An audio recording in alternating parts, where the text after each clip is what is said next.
Curselock LitRPG Curse Magic Adventure. By Left Right. Chapter 76, Tracks. Banks glared at Ori through magically enhanced eyes, bypassing the thick hazard of the swirling blizzard. Wisps of yellow and orange invaded his sight, highlighting edges and shadows in contrasting warmth. It wasn't perfect vision, but it was enough for simply walking through rough weather. Ori, however, was a different story. She worked entirely off taste. With her eyes closed, her legacy thrived. Tongue out and panting like the Lord of the Canine, she blazed through the snow all in the name of iron. Blood, as she actually knew it, but saying iron was much more decent, in her mind. Her profession was already gross and despicable, why would she make her enhanced taste sound even more vile than it already was? She wasn't a scourging after all. Did you lose the trail? Banks asked. No, Ori replied with speed. The cub waited here for a minute or two. The taste of iron is much stronger. Which way then? The tracker held up a finger, signaling for patience. Eventually she bent over and picked at the snow. She tasted various depths, spitting out the rotten dirt as she filtered through what it was telling her. She craned her neck, finding a path through the forest. This way, she said. Hey guys, Jude said, the wind outside the cave rushing by with a howl of anger. Guys, wake up! Leland and Glennie began to stir. Due to the narrowness of the cave, they were both sleeping sitting up. They blinked the grogginess away, finding their berserker friend clutching a ball of fur. Black thick hairs sprung from the mass, which then tapered into a soft blue and eventual frozen white. The beast looked like a spiky snowball with a core of dirt and ink. What is that? Glennie asked. A bear cub, Jude replied, which he then followed up with, I think. You think? Leland echoed. Why is it here? It was running. Ran right into me. Practically jumped into my arms for protection. He hoisted the cub forward, showing off its long snout and saddened eyes. See? Look at how pitiful it is. Leland and Glennie looked from the cub to each other. Running from what? Jude's eyes widened at the question. He froze for a moment but ultimately knew there was no lying to his friends. An arrow. An arrow. Yet. Jude, Leland said calmly. Whose arrow? Jude shrugged at that. Don't know. You don't know. Leland asked only for Glennie to speak right after. Where is this arrow? Pushing out the cub's back leg, Jude showed his friends a thick yellow-orange arrow that entered one side and exited the other. She's hurt pretty bad. She. Jude nodded at that. Leland took a deep breath. Right, she. Okay. So. He paused. Glennie, help me out here. Jude, you can't just take in a monster cub, Glennie said. Even if she is hurt and you nurse her back to health, her mother will come and, well, we will be forced to put her down. Then the cub will be on her own. Not to mention the hunter, Leland quickly added. They might want to fight. A pain ripped through the back of his hand. He grunted loudly, startling the cub. Jude whispered warmth and sweetness to the young beast, calming her, but Leland was focused on the blood that trickled from his tattoo. The crow was wildly flapping its wings, like it was signaling a guard in a crowded city street. His veins went cold at that and his thoughts went straight to the cub. Was she a danger? Were they in danger? Something clicked in the back of Leland's mind. He wanted to pull out his grimoire and check, he desperately wanted to check if his newest spell was finally unlocked. However, something nagged at him. He watched the blood drip from the back of his hand and land silently on the stone floor. Slowly, like uncovering a horrid secret, his eyes moved up the tunnel leading out of the cave. Blood. A trail of blood originating from the arrow wound on the bear cub. His eyes widened and he quickly spoke, we need to leave. Right now. Leland didn't wait around. He moved to his pack, shoving his blanket into wherever it would fit. As he did so, he dumped whatever was left of their dinner onto the small fire, extinguishing it with a burnt sizzle. Leels? Jude asked, still holding the bear. The blizzard has been raging for hours, Leland rapidly said. And that wound is fresh. Which only means. Whoever created the blizzard is the one who shot the bear, Glennie interrupted before moving to his own pack. Or someone strong enough to brave the blizzard, yes, Leland continued. If it's the latter, then they probably won't attack us on sight. If it's the former, well, they've already proven themselves to use a highly illegal spell. What's 3 murders? The cub twisted at that, forcing Jude to loosen his grip to not bump the arrow. The bear took advantage and slipped from his grasp. It then ran, past Leland and Glennie, deeper into the small tunnel of the cave. "Wait!"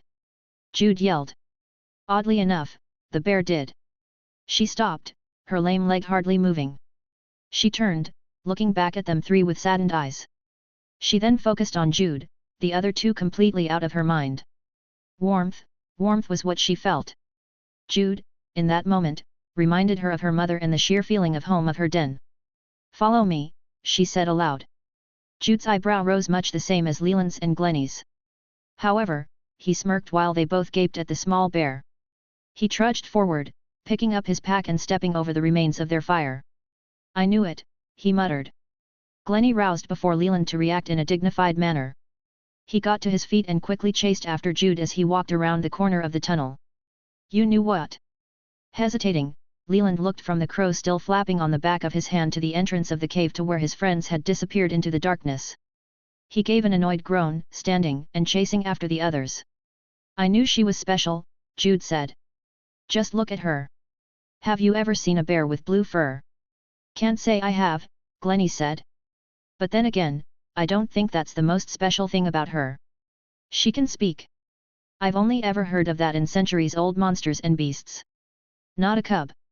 Leland coughed at that. "Where are we going?" "It's not that I don't put my faith in the bear, it's just that," his words trailed off as Jude looked at him with an odd expression. "Just trust her, all right? I have a good feeling about this." "You have a good feeling?" Glennie echoed. Just what kind of feeling? His words caught in his throat when the bear cub abruptly dropped into a small hole. Jude didn't waste time, he pushed by and looked down.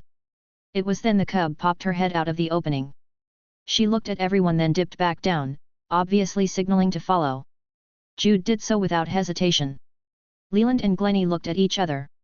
Before they could decide to follow, Jude's voice called through the hole. "Guys! You've got to see this!" With a grumble the others followed. Their worries of being trapped were instantly quashed. The small hole opened into a cavern, one where 6 or 7 people could stand with their arms outstretched without touching. A rocky room wasn't what left the boys in giddy silence, however. There, at the far edge of the room, was a dungeon portal. It swirled with magical energy, lighting up the area with blue tinge. Moss, lichen, and plenty of mushrooms lined the walls and floor, growing in small patches that illuminated a similar glow to the portal. Like a large mirror, pools of collected water sat with a frigid chill. The dungeon entrance and glowing plants reflected off the water, creating a walkway of blue light. The boys slowly stepped through, their feet casting long wavy ripples. None of them thought about the cold of the water, nor the fact their socks were now soaked through. No, they thought about the dungeon entrance and the countless rare herbs that were waiting for harvest. "Mother is through there," the bear cub said, her eyes locked on the swirling blue entrance. Jude took the statement as it was. He reached down and picked up his new furry friend. "I'll carry you to her." Both Leland and Glennie frowned at that. "She's not going to hurt us, right?" Before the bear could respond, a slow clap emanated from the cavern's entrance. The boys spun on their heels, creating a wake that followed their movements. 2 stood there, both with weapons drawn. One, the younger male, held a yellow-orange bow and smiled in pure delight. The other, an older woman, clapped with a short thick sword in her hand. They both stared greedily at the cub. "You found her," the male said, his smile turning predatory. The woman glanced at him before saying, "You can give her back. She's our mark." A snarl formed on Jude's lips. "You did this to her?" he asked, motioning to the still bleeding wound and stuck arrow. "Sure did," the man said. "But you already knew that. And," the woman added, "you found this place. Amazing, isn't it?" The man laughed at that. "It really is. Too bad you 3 aren't going to see it for much longer." Like clockwork, the woman pointed her sword forward and the man drew back on his bow. Jude, slowly and methodically, set the cub down, petting her blue fur. As the first arrow flew through the air, he let out a feral war cry, purposefully allowing it to pierce his flesh. There was no pain, none at all. Instead there was only rage. Chapter 77, Fury. Leland cursed as he reached for Jude. He tried to stop him. He tried to interfere. He tried to crush the rage before it consumed his friend. There was no time to talk about things. There was no time to hear out both sides. There was no time to argue whether to fight or not. There only was. And it was now. Purple light clashed with blue as Leland's hand twisted away from Jude and slammed into the open page of his grimoire. Instantly magic and life force took to reality, swirling up through his body to the top of his head. The curse activated along with creating its namesake, the Harbinger Halo. Power bubbled in Leland's veins. It was only 5 present, but he felt like the king of the world at that moment. "We can try to run," Glennie said just before he slipped into invisibility. Leland pushed mana and life force to his lips, whistling into the cavern. The flock of ethereal crows didn't seem to mind the enclosed arena, and began their assault. They attacked the bow wielder, focusing on his eyes rather than tearing at his open skin.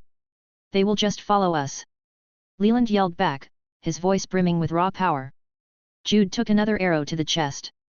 He didn't grunt or cry, instead he slowly picked up speed, rushing toward his target. Another arrow sailed through the air, missing wide as a crow cut into the archer's face. That didn't faze Jude. He was sprinting at this point, only the ankle-high water slowing his rage. Empty-handed, he raised his arms up as if swinging an imaginary sword. The woman cocked her head at the strange gesture, raising her weapon with a smirking hesitance. Jude thrashed his arms down, his battle axe appearing mid-swing. The woman's eyes widened, rushing to absorb the blow. Metal met metal and the woman's guard was broken. Jude threw another wild blow, using his weight as a propellant. Just then, Glennie's twin spike of red power appeared behind the woman. Both Jude and Glennie attacked, the former high with a horizontal sweep, the later low with a brutal thrust. The woman cursed, spinning to block Glennie's stab with the brunt of her thick short sword while unveiling her legacy's call sign to intercept Jude's slash. A tail shot through her armor, connecting with the battle axe with a metal pang. Her tail then flexed, slicing at Jude. A red streak appeared across his arm. Whizzing through the air, an arrow cut into where Glennie's attack originated. The arrow then turned invisible while a slop of blood fell to the watery floor. The rogue grunted, his invisible form ripping the arrow from his thigh. He quickly retreated, each step sending more ripples through the reflective pools of water. The archer lined up another shot. He stopped, turning his attention to Leland. The legacy of curses was distracted. Before him were the last remaining souls of the damned carrying lost souls. They both held out their arms in offering, waiting for their master to choose which soul was being consumed. But something was strange about the lost souls. Leland couldn't quite put his finger on it. Information was invading his brain. His mind was burning with horrid screams, the very screams he had been searching his mind for at the huntress' behest. Something was wanting to make itself known. A curse, that much was apparent. But what was it? What could cause so much pain? He couldn't think about it now. Leland lowered his hand, taking the lost soul from that of the damned. Green mist enveloped his mind, body, and soul, ushering in the power of consumption and that of the warlock. He turned his attention to the archer, pushing his life force out. "Kneel before me," he spit. The man's eyes widened as violet fire exploded into life. He loosed his arrow, activating a legacy ability of his own. The arrow passed through the fire without so much as a char mark. It rotated faster and faster as it flew, shining a deep amber and shedding a hail of sparks. The cavern's pools of water momentarily turned orange, like a lake under a fireworks display. As a soul of the damned clawed itself out of the rocky floor and layer of water, it locked eyes with the man before green mist filtered from his body. Yet, the arrow continued toward its target. Leland flinched, pushing mana into his protective necklace. Then, like waking up to a nightmare, he remembered the panthers from earlier in the day. He had used his necklace back then, protecting himself from a potentially deadly pounce. So, when no bubble aegis formed around his body, Leland cursed at himself. Fear gripped him momentarily, along with the precognition of dying from his own stupidity. How hard was it to make sure he recharged his necklace? Guildmaster Gil had warned him about this when he won the enchanted piece of jewelry. How could he be so alive?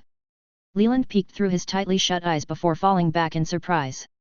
He landed with an ungraceful splash. Fully sprouted from the ground was the remaining soul of the damned. This was the first time he had seen a soul in its entirety. Mystical green, fleshless yet muscled, skeletons with an odd blurry facade to their haunting appearance. Truthfully, Leland wasn't surprised that the soul looked the way it did. In fact, he had assumed it was how they looked from the moment he first summoned one. What did surprise him, however, was that the soul had caught the arrow cold. Still spinning like a drill, the arrow continued to unleash sparks. Yet, it was harmless. The soul had made sure of that. It looked to Leland, giving him only what he could call a nod of appreciation. The soul then dropped the arrow, fading away with a mist of green.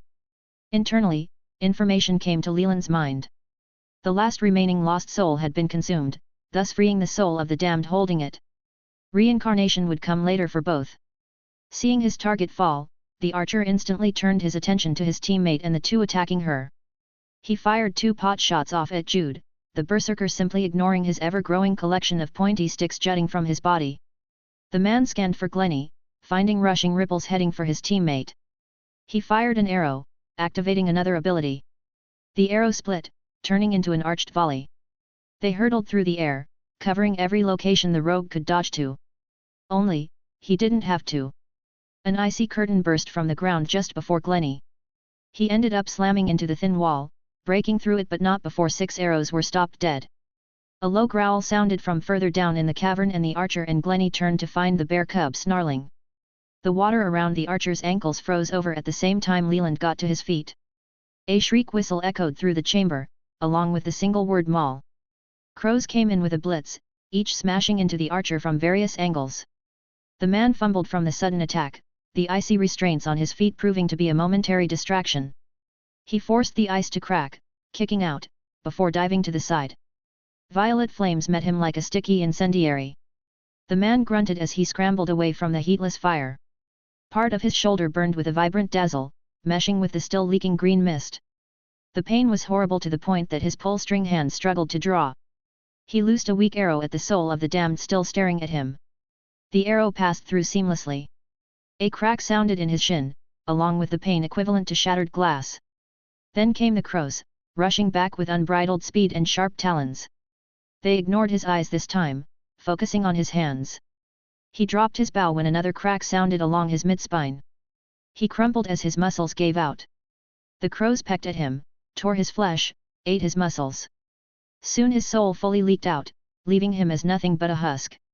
The soul of the damned shot forward, taking the now lost soul before disappearing into the ground. It re-emerged next to Leland, hoisting its offering to its master. Leland ignored the soul, focusing his attention on Jude and the woman's duel. Glennie was nowhere to be seen, only a fading ripple coming from the far end of the cavern. After casting Curse of Collapse on the woman, Leland pushed his life force lower and lower with casts of Fracture. He wasn't afraid of passing out from lack of life force, not when he had a lost soul nearby to instantly heal his fleeting life. Still, he didn't want a headache, not with Glennie out of commission and Jude enraged. He would save it for now. Jude and the woman were at a stalemate, yet every passing second more pain was converted into strength. Jude would eventually win, but his body would be ruined. Not that he cared. Not when the rage had taken over. Multiple bones, all hardened with the strength of a mid-tier rank 2, felt odd in the woman's body. She chalked it up to the vibrations of blocking blow after blow, but as she glanced at her partner, she realized something else was happening. Bumps appeared under the man's skin, fractures pushing out of his dead flesh. She grunted, finding Leland muttering to himself in the back. Gritting her teeth, the woman kicked forward, brushing past Jude and marking her target. She was slow, from the water and the exhaustion surrounding her heart, but she trudged forward like a hound. Leland didn't move, he couldn't. Not if he wanted to maintain his focus. Fracture, fracture, fracture, fracture, he said, pushing as much mana and life force into every curse as he could. When he was testing his spells on the huntress, none of his spells took effect. The rank disparity was simply too high. This time, however, was different. Leland was at the cusp of rank 2 while the woman was mid-rank 2. His spells affected her, just slower. Each heavy step in the water put force on the woman's skeleton, on her brittle bones. Her knee gave out, sending her sprawling into the water. An icy spike from the bear cub erected directly below her torso. Ice sheared into metal armor, sundering it like that of a sword. Blood leaked around her, turning the reflectant water sickly red. The blue glow of the cave still outshined the crimson, however, at least before Jude attacked. His axe came down like a boulder falling off a cliff. It cut into her back, severing her spine before he yanked it out and chopped down again. And again. And again. Soon the pool was a nasty brown. And soon Jude turned his sights on Leland. Pages flipped with a rush of imaginary wind. Leland's grimoire opened to the contract of the Lord of Spirits. He cursed as he slammed his palm into the page. He stepped back when he cursed Jude to slow down. A hot wave filtered through the cavern as Leland's curse took on the aspect of victory. Glory was what he went with, something he hoped Jude's rage would connect with more easily. Jude continued forward, uncaring. "Stop it," a voice said, cutting through the cavern along with icy mist. Part of the already cold water froze over, enough of it around Jude to cause him to turn. "Stop it," the cub pleaded. "We've won." Jude tilted his head at the creature. Something about its black with blue-white fur bothered him. What was it? His heart started pumping, along with it the rush of battle. Yet, the battle was over, wasn't it? Oh, he mused. This must be victory. Jude continued to step forward, his mind still foggy. His eyes, however, were still trained on the cub. Her fur, her soft fluffy fur. He recognized something was wrong with her fur, however. What was it? Black with blue-white tips, yes. Damp because of the water, right. Red from the blood. Jude pulled away from the rage and the exaggerated feeling of victory. He blinked a few times before rushing forward and saying, "You're bleeding worse." Chapter 78, Waybound. Glennie fell, landing with a visible splash. He groaned, his wobbly form for all to see. With the effort of a tired lion, he forced himself to roll onto his back. The shallow pool of water was deep enough for water to tickle his ears, but frankly he didn't care. He was bleeding too badly for that. Removing his ring of regeneration, Leland let out his held breath. He trudged over to Glennie and dropped to his knee. A few seconds later, the ring was on the injured rogue and the arrow wound was starting to magically cauterize. "I think I have a concussion," Glennie said, his eyes clamped shut as the blue glowing light of the cavern assaulted him. "A mild one. When did that happen?" Leland asked. "Ice wall. Crashed into it," was all he said. Leland remembered the moment quite well. The bear cub had saved Glennie from a volley of arrows. That made both boys look over. Jude was hesitating on his knees before the bear. He looked at the cub, then back at Glennie, then back to the cub. Both had arrow injuries, although only one had the arrow still embedded into them. "Don't worry about me," Glennie yelled over. "Leland gave me his ring." The berserker nodded and slowly he began petting the bear. His eyes drifted down, finding the yellow-orange arrow. With a stiff yank, the arrow was pulled through the cub's leg and out the other side. In her agony, the cub reacted with an ample growl yelp. Jude continued petting her with one hand, the other rifling through his pack for a set of gauze. But the time he started rapping, he was whispering to the cub. Soothing and warm, the opposite of the water they sat in. They took nearly 10 minutes to fully regain their bearings. Despite their injuries, the group needed to move. Leland brought this up. "Those two were a part of a team of 4, he said. "Glennie, you called it." Glennie gave a weak nod. Leland continued, "That means 2 more are out there. Should be safe for a little while," the cub suddenly announced, her snout resting on Jude's crossed legs. 2 were left behind. Leland, trying to ignore how strange this conversation was, asked, "Stayed behind?" "The blizzard. One to maintain, the other to protect." "I see. That means until they get suspicious as to why their friends haven't returned, we have time." "How much time is that?" Jude asked. "Not enough," Glennie muttered. Sucking his bottom lip, Leland thought through an idea. "We can't hide, not with the blizzard and Glennie's head. The ring of regeneration needs time, head injuries take a while. That means it would be 2 on 2 if they appear." Jude looked up, then at the cub. He nodded. "So," Leland continued, "we enter the dungeon."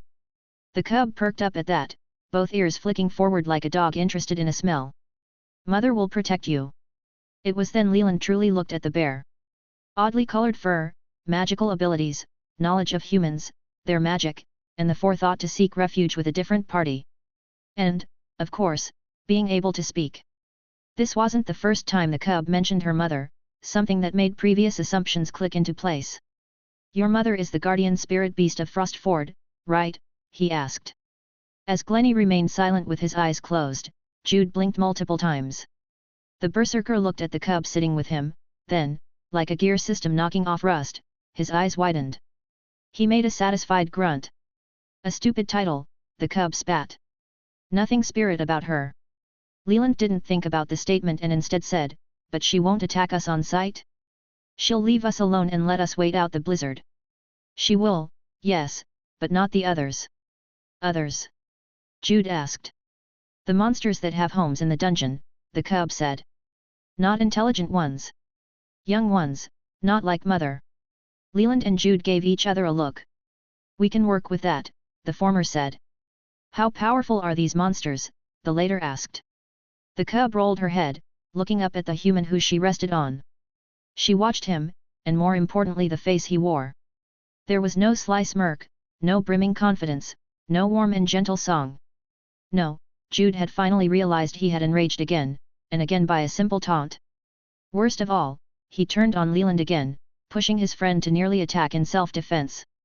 You would die. Jude sucked in a slow deep breath. The cub continued, as you are, at least. What do you mean? You lack confidence. You lack discipline. Mother beat both of those into me the moment I started to show intelligence. Did your mother not do the same? Jude shook his head very slightly. She and my father both work a lot. They were only able to show me the bare minimum. Fighting and the like. The cub looked at him oddly. Her ears drooped as the short whiskers on her snout flexed. She sniffed Jude, her blue-white tipped fur brushing into him. She returned to her spot after Jude smiled. He's not supposed to be as strong as he is now, Leland said. His legacy is more advanced than he is prepared for, sure, but that doesn't mean he's not disciplined. Jude continued that thought. My mom and I have the same legacy. She was going to help me with my issues, but no one thought we'd have such a hectic past few weeks. The cub closed her eyes, purring like a cat yet much deeper. She eventually spoke, Mother will help you. Rage is something all bears know. Why your mother will help me? Jude asked. The cub grunted. You helped me. She will help you. They went back and forth for a few more minutes, yet Leland found himself not paying attention. Instead, he flipped through his grimoire. Something had changed, his tattoo pecking him proved as much. He went one by one, page after page, checking each curse for changes. Everything looked the same. Eventually he arrived at the second to last page. It was loose. Unstuck. Unlocked. Leland carefully flipped the page like a scholar reading a 1,000-year-old tome. Soul Fire. Type, Curse. Rank, 1, S. Ignite a lost soul. Soul Fire's strength directly correlates to the strength of soul used. You are the calamity. Leland read and reread the page. Again and again, he looked at the description. There wasn't much to go off of, in fact, he didn't even know which lord the curse originated from. All of his other curses noted which power they invoke, Lord of Crows, Bones, Death, and Souls. The only curse that didn't was Harbinger Halo, which allowed him to choose a specific lord. His only hint was the calamity. The simplest answer was the curse was related to the Lord of Souls, after all Soul Fire used a soul as ammunition. Yet Leland didn't think that was quite right. Not when he was called Child of the Calamity by the Moonless Lord. Leland knew of a few religions, mostly the ancient ones that revered the lords in vastly different ways than the modern ones, that called legacies children of instead. While the title was different, their meaning was virtually the same. Could that be what the Moonless Lord was referring to? Would that make me the child of the Curse Lord? He asked himself. Could the Curse Lord be the calamity? Shuffling pulled Leland from his thoughts. Jude was standing and helped the cub to walk to the dungeon entrance. He quickly returned, assisting Glennie with a slow steady shoulder to lean on. Jude, if Glennie's going to be out of commission for a few more hours, Leland said. If monsters attack. I know. I won't enrage, I promise. Leland nodded at that, standing himself.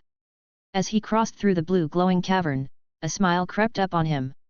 He abruptly stopped, realizing that his sixth, and hopefully final, primary curse had unlocked. While the description wasn't much to go off of and the mystery surrounding its power source left more questions than any of his other curses, he still had unlocked it. Meaning he could focus on ranking it up and reach rank 2 himself. Leland's smile only enlarged at the thought, and for the first time since Shoutwell, he felt like he was back on his path. We ready? He asked Jude, Glennie, and the cub standing before the swirling portal entrance. Jude gave a nod, but Leland held out his hand. Remember, we have 1 minute to enter, which also means anyone else has 1 minute as well. We go in, and wait to attack anyone who might enter as well. Gulping at that, Jude let out a deep breath. No one expected the 2 other poachers to be nearby, but better safe than sorry. With that, he walked into the dungeon with Glennie hanging off his arm. He pushed the rogue through before dragging the 2 dead bodies in as well. He then entered, the cub 1 step behind, her back leg limp but otherwise wrapped up and healing. Leland was last. He hesitated at the last step, turning around and memorizing the cavern. The poachers had tracked the cub through blood, surely their friends would do the same. At least there'd be no evidence of their deaths, their bodies hidden away in the dungeon. Still, Leland was smart enough to know there was going to be an ambush the moment he and the others exited the dungeon. They needed to be ready for it when the time came. Chapter 79, Dungeon. Leland's breath hitched as he viewed Pearly White. He didn't let himself stare, in fact he spun on his heel the moment his mind finally caught up.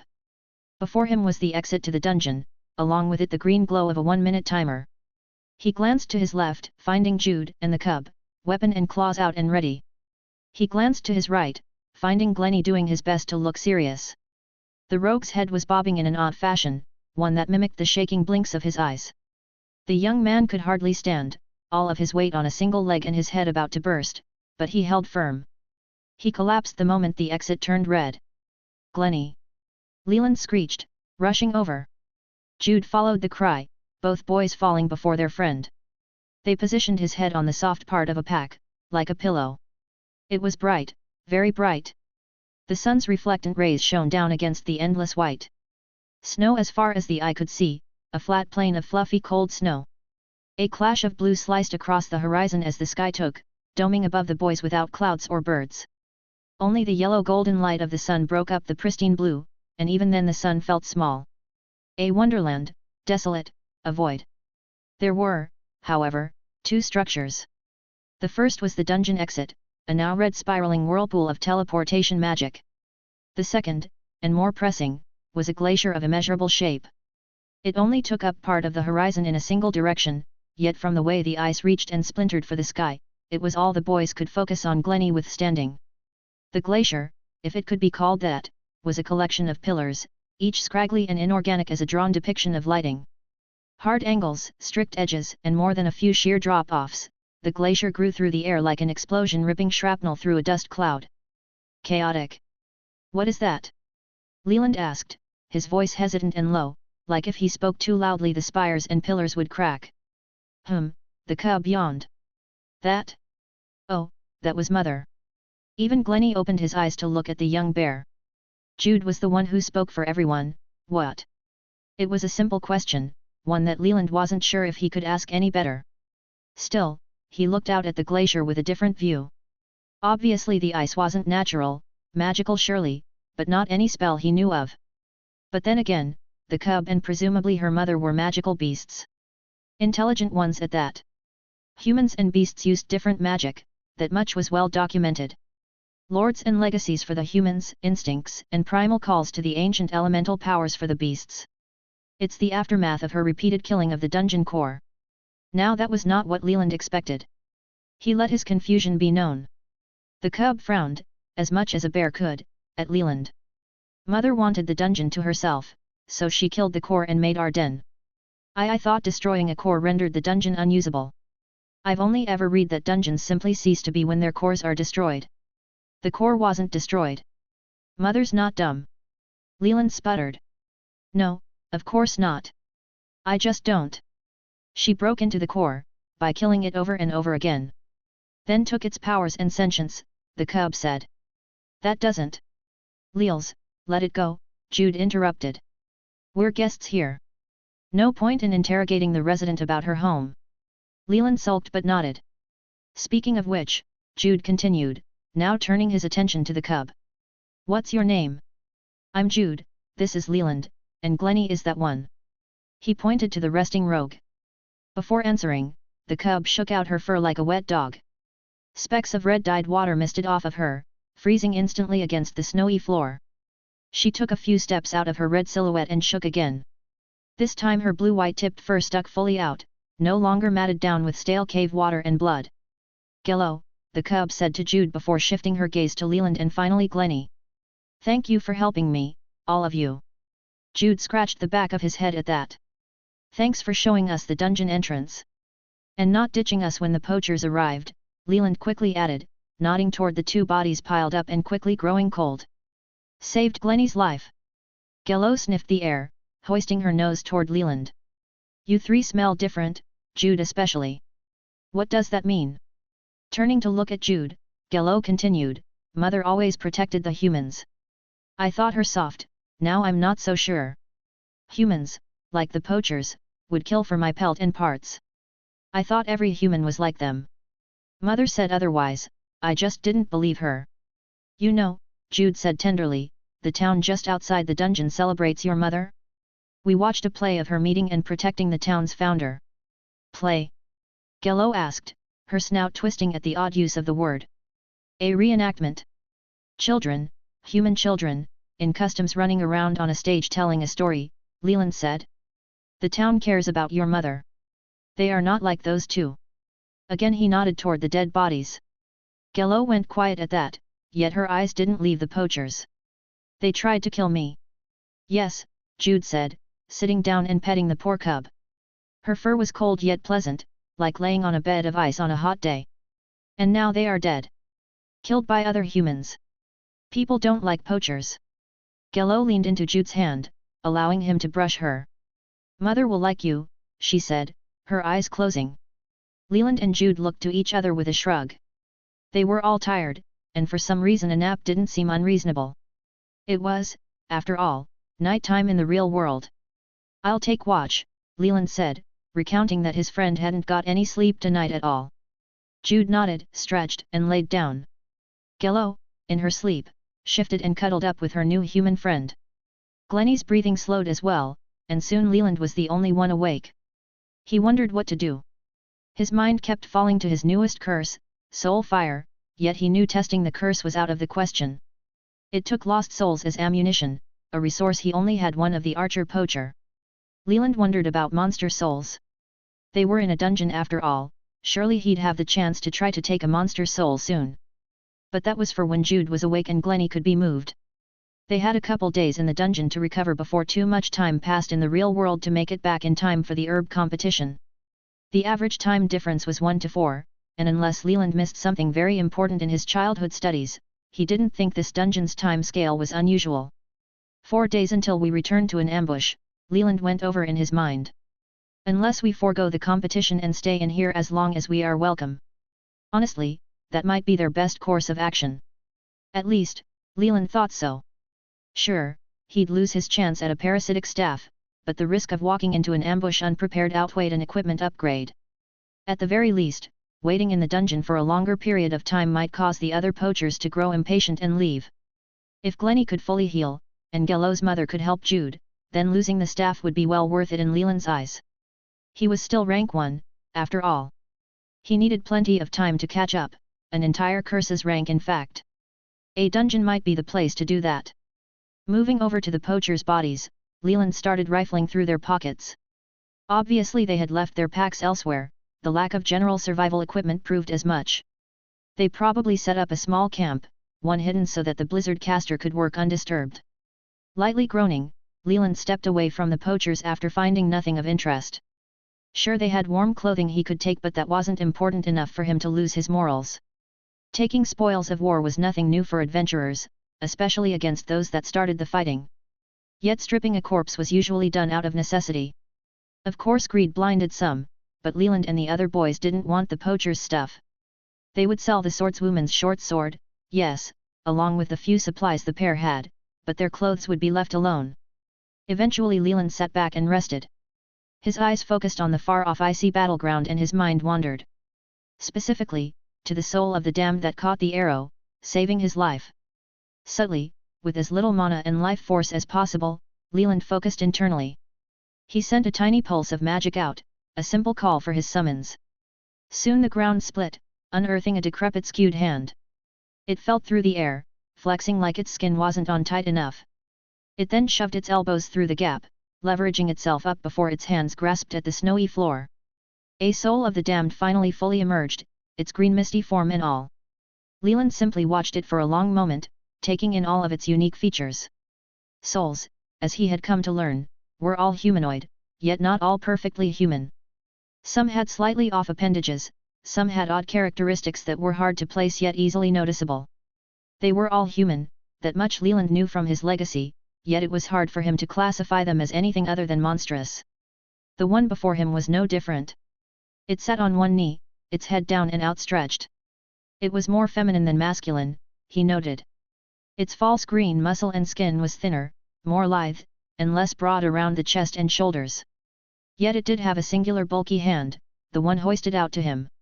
It held the lost soul of the archer-poacher, offering it to its master for whatever he deemed reasonable. Leland didn't take the gift. Instead, in hardly a whisper, he spoke, "Look at me." The soul did. It lifted its head, showing off its hollow eye sockets brimming with purple flame. It held no emotion, like a corpse, yet looked on with pure devotion. It was his summon, it would abide by his command. "Copy my movements." Leland held up a hand, waving it around like washing a window. The soul mimicked him. He switched hands. The soul switched hands. He tapped the ground, the soul tapped the ground. He reached out to touch it, it reached out to touch him. For a fleeting moment, they were connected. But this moment stretched on for eternity. Leland's vision narrowed, the surrounding wonderland of snow and beautiful blue sky turning pure black. The void stretched, passing the horizon a multitude over yet simultaneously never passing Leland's grasp. Then there were screams. Horrid deathly calls of those long dead, those tortured, those pleading for a new life. Leland snapped back to the present, his clothes drenched with sweat. He dismissed his summon a moment later. Chapter 80, Worm. "So where do we go, Gello?" Jude asked the next morning. Technically, the sun had never set in the dungeon. It hung high in the sky, never moving yet always shining. Which, while annoying while trying to sleep, was ideal for progressing forward into unknown territory. Sure, although there were situations in which the cover of night would be preferable, generally the lack of light would nearly always be a detriment. Only Glennie could see in the dark, and he was still out of it. The small bear cub looked around, before her a vast ocean of flat snow. There was literally only one thing, other than the dungeon exit, that made any sense to walk toward. Gello's bemusement shone through her snout and sapphire eyes. "Are you being serious?" she asked. Jude blinked a few times. Yes." Gello blinked back. Her instincts told her that the human wasn't trying to mess with her, nor did they explain how someone could be so stupid. Still, the human smell didn't change, nor the warm feeling she got when she was near him. Jude was simply too precious to insult, despite being a little slow, she thought. "Toward the ice castle," Gello said promptly. "Ice castle?" Leland asked. "That's a castle. That's what Mother always called it. It used to be our home, before Mother carved out our den." Both the boys squinted at the ice castle, not seeing the castle part of it.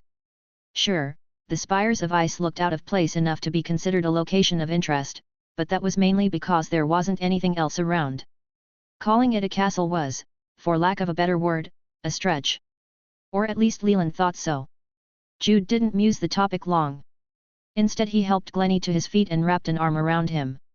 "Ready to go then?" Gello looked at Glennie, her snout betraying her sorrow. "Are you sure he's okay to move?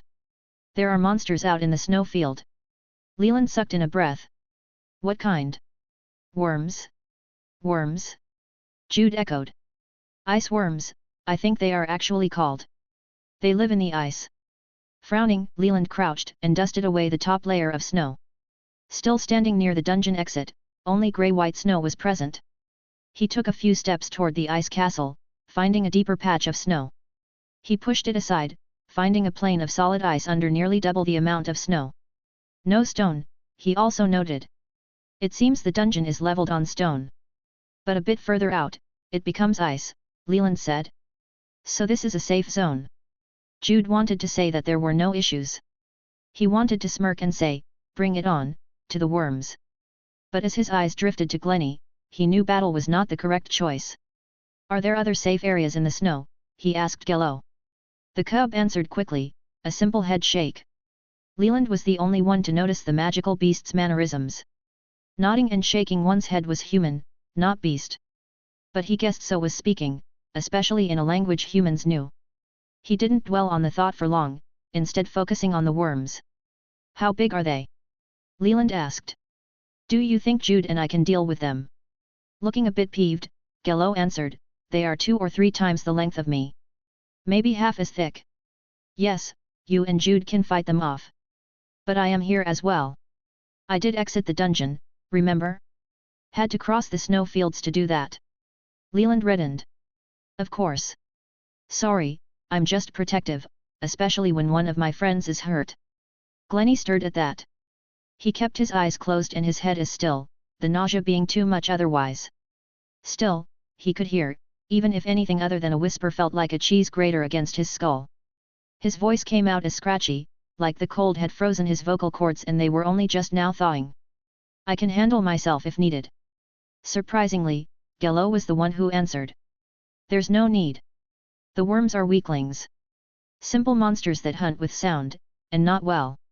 So just be quiet, got it, Jude replied, taking a step with Glennie still attached at the hip. Soon Leland and Gello followed. Walking on the snow with the ice under it was different. It wasn't slippery, but it also wasn't secure. Like a loose rocky path, every other step gave a sort of hesitation of sliding. Only Gello seemed to be impervious to the footing, her light weight hardly crunching the snow under her paws. They moved a snail's pace, partially to minimize noise and partially because Glennie couldn't move that fast. Every step he took drew a shuddered breath, one that pulled at his stomach and bashed his head. Still, he didn't complain, but it did take everything out of him not to. It was his parasitic cloak, he knew and understood. Through his private time with the huntress, Glennie had learned about his unique cloak to a certain degree. While currently he only understood it to give him infinite energy, he knew there was more to it than that. But unlocking its secrets was for a later date. For now, he focused on the starry fabric resting on his shoulders. He could feel the energy passing to him. He settled himself in that flow, allowing it to take away his thoughts. Internally, however, Glennie knew that eventually this feeling would run out. The cloak recharged off starlight, the sun not included. And since the dungeon seemed to be permanently stuck on day, his cloak would drain itself sooner rather than later. For the time being, he tried to minimize the pain of his concussion. It was worth it in his eyes. The walk to the ice castle stretched for hours. The structure of ice was nearly at the horizon, but at the same time, it wasn't. Each step they took acted as the distance of 4 or 5. That, or the ice castle was moving toward them as they moved toward it. Leland leaned toward the former himself, remembering their experience in Lion Trunk's dungeon. They had crossed an entire grassy highlands in mere hours, something that was mimicked with the snow fields. Different from the highlands, however, was the lack of life. Granted the difference in ecosystem probably. The ground shook as a distant gnawing sound rippled through the ice and snow. The group froze. Gello growled a moment later. They each drew weapons, even Glennie who struggled with the motions. But nothing ever came. In fact, the gnawing went away the same instant the ground stopped shaking. They progressed forward, yet Jude kept his axe in his free hand. Leland did the same, but his grimoire floated silently next to him at perfect reading distance. It wasn't much further until Leland could start to make out details of the ice castle. He'd have to wait a little longer to be sure, as his eyes were second to Glennie's, but he thought he could see walls. Proper walls, ones with windows and gradients, door frames, and structure points. Over the course of the next half an hour, Leland started picking up more. It was a castle, that much was now certain. Entirely made of ice, steep towing walls created a small fortress. Bailey's encased a proper courtyard, one that was hidden away under the multitude of reaching pillars of unnatural ice. Battlements were evenly chiseled, creating a repeating pattern of rectangular cutouts along the upper walkways. The blue of the sky and white of the floor clashed within the castle's reflection, turning the ice, as well as the spires, pasty pale blue. It created the illusion that the castle walls were opaque, like a shade-tinted window. What was on the other side, they didn't know. But each of the boys was curious, even Glennie. Soon they were close enough to inspect the jutting pillars of ice. They were perfectly smooth, almost like a. The ground shook again, along with it came the gnawing. Reacting first, Gello shouted, "Scatter!" The ground shook harder, shifting the smooth snow like vibrating grains of rice, and the boys ran. Jude hooked Glennie, pulling him along at breakneck speeds while Leland and Gello took off in different directions. The shaking amplified, morphing the gnawing into something more repetitive. It became a whirling crunch, like a horse chomping through a bundle of apples. The humans of the group all fell to their knees, skidding across the unstable ground before coming to a stop. They turned as the ice erupted. The worm blasted out through the air, snow and ice cascading down with it. It flew high into the blue sky, easily higher than a house, before arcing and taking to gravity. A silvery membrane of magic and mana protruded from its thick maw, shearing through the ice like it was made of whipped cream. Leland gaped at the worm as its long body fully disappeared back into the ice. Heavy thick grey scales lined the top and sides of its massive body. Fur, or maybe they were feathers, sat in between each scale like sensory whiskers. From the angle he viewed the creature, he got a great showing of the worm's twin mandibles. One leaked magical power, allowing it to swim through the ice without worry. The other twitched with unbridled strength, a warning to all those who were keen enough to wish to fight it. Leland didn't even process that Gello's description of the worm was wrong. She had said they were half the size, albeit much longer, than her. Yet the monster that just breached the snowfields was anything but. The worm, being the thickness of a full-grown bear and the length of a redwood tree, Leland sprinted toward his friends.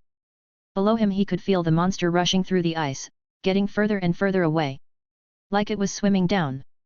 "We need to move," he yelled, pointing toward the ice castle. The slowly stilling ice briefly stopped shaking completely. Then, like clockwork, the tremor doubled, then eventually tripled. It was coming, much faster than before. The boys ran, the worm breaching the ice where they stood moments earlier. It flew high into the air, screeching as it reached its apex. For a moment Leland worried that more worms would gather at the commotion, but Gello's words cut through the cold. "It's the boss," she yelled. The worms combined. At least they only had to deal with one monster, Leland mused. Chapter 81, Berserker. The group ran through the ice spires, the remnants of Gello's mother's battle. Staying some distance away from each other, except for Jude pulling Glennie along, they threw caution to the wind and simply ran. Rushing through the ground ice like it was nothing more than fog or mist, the worm traced the group's echoing footsteps. It dug deeper and deeper before shifting its trajectory straight up. Only the shake of the ground signaled the imminent attack, a localized earthquake directly around its target. Shoving Glennie to safety, Jude set his wrists high and clear. He waited, like an executioner listening for a death sentence. The worm breached the ice with a resonating gnaw, cracking the top layer like a hammer to a cobblestone path. Shrapnel blasted out, cutting into Jude's flexing form. Subconsciously, the berserker had taken a single step back, a fearful hazard in not wanting to become the monster's meal. But as the worm continued through the ice and into the air, Jude finally attacked.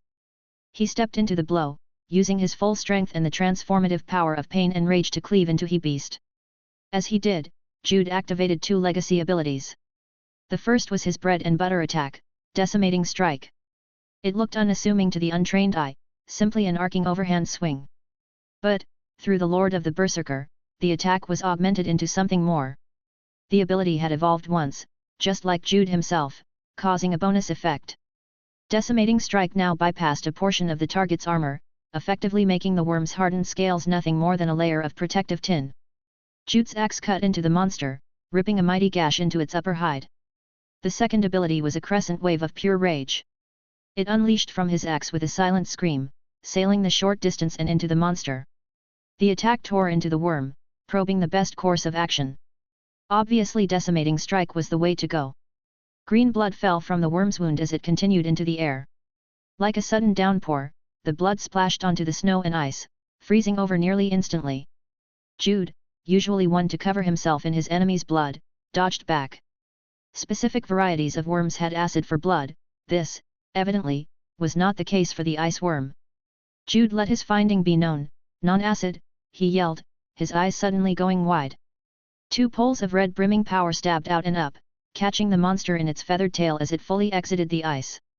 Glennie, not invisible and snarling with pain, activated his own legacy ability, creating an eruption of green blood and gore. "Glennie!"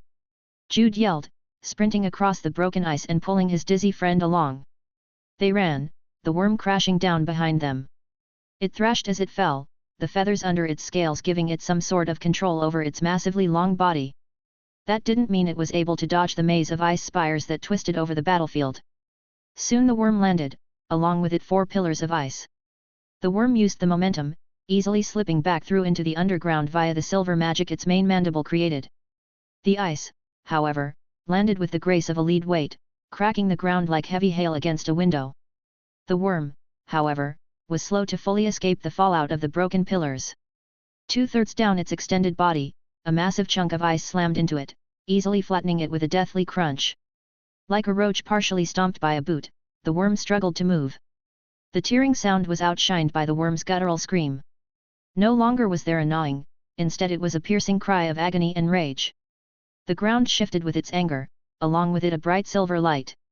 Magic blazed through the underlayers of ice, eclipsing the fluffy snow like rays of light through the clouds. Jude and Glennie didn't look back at the light show. They ran, their ears ringing with the worm's horrid song. Glennie had it the worst, the noise brought tears to his eyes as the pain bled directly into his skull. He went wobbly, only his friend's arm holding him when he otherwise would have fallen. Jude leaned into his friend, practically carrying Glennie as they ran. The ground was shaking again, a fleeting shake. It was diving through the ice, he knew, the calm before the storm.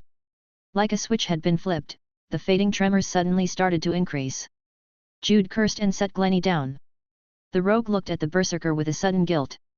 Despite the pain, despite the wooziness, Glennie knew what his friend was going to do. Bait, Jude was going to be bait. Making as much noise as he could, Jude stomped across the snow and ice, running toward the largest cluster of ice pillars. The tremors followed, and with a look over his shoulder, he could see Glennie frozen in terror. Frozen is good, Jude noted as blinding rays of silver light encircled him. Distantly he heard a high-pitched voice yell for him, knowing the cry originated from Gillo. He didn't have time to contemplate the bear cub's words. He didn't have time to contemplate anything really. There was only time for action, for survival, for instinct. The tremor pushed through the ice, the worm right behind it. For the last few months, since his dream ceremony, really, Jude had listened to his mom's initial advice. She had told him not to let the rage in, that the legacy of the berserker would only steer him toward ill-advised choices and more pain that he could handle. Later in life he'd be able to invoke the rage of the berserker, later in life his mom would teach him the secrets of their shared legacy. He had already felt the uncontrolled thoughts before. He had already enraged to the point his friends were in danger. He had already lived the life of an adventurer worthy of their legacy, even if he was really still a child. No one, not even his cautious dad, would have thought he'd be so in tune with the legacy of the berserker. If there was ever any doubt, his mom would have taken a sabbatical. She would have stayed with Jude until he could trust his instincts. She would have stayed until he was safe, until he was able to stand beside her, rage coursing through his veins and his thoughts still present in his mind. It was Jude's choice, the day after his dream ceremony, for his mom and dad to go back to their job as royal inquisitors. He had laughed off their worry, not fully grasping what they were even worried about. They trusted Jude, like he did them, and accepted his choice. Oh, how wrong he was! For only an instant, one moment of fleeting hysteria, Jude's legacy instincts took over. He kicked off of the ground, shattering the top foot of ice with nothing more than a sidestep. He launched across the snowfield, through the silver light and out of harm's way. He didn't catch himself, he couldn't, not really. The speed, the force from his kickoff, sent him spiraling off.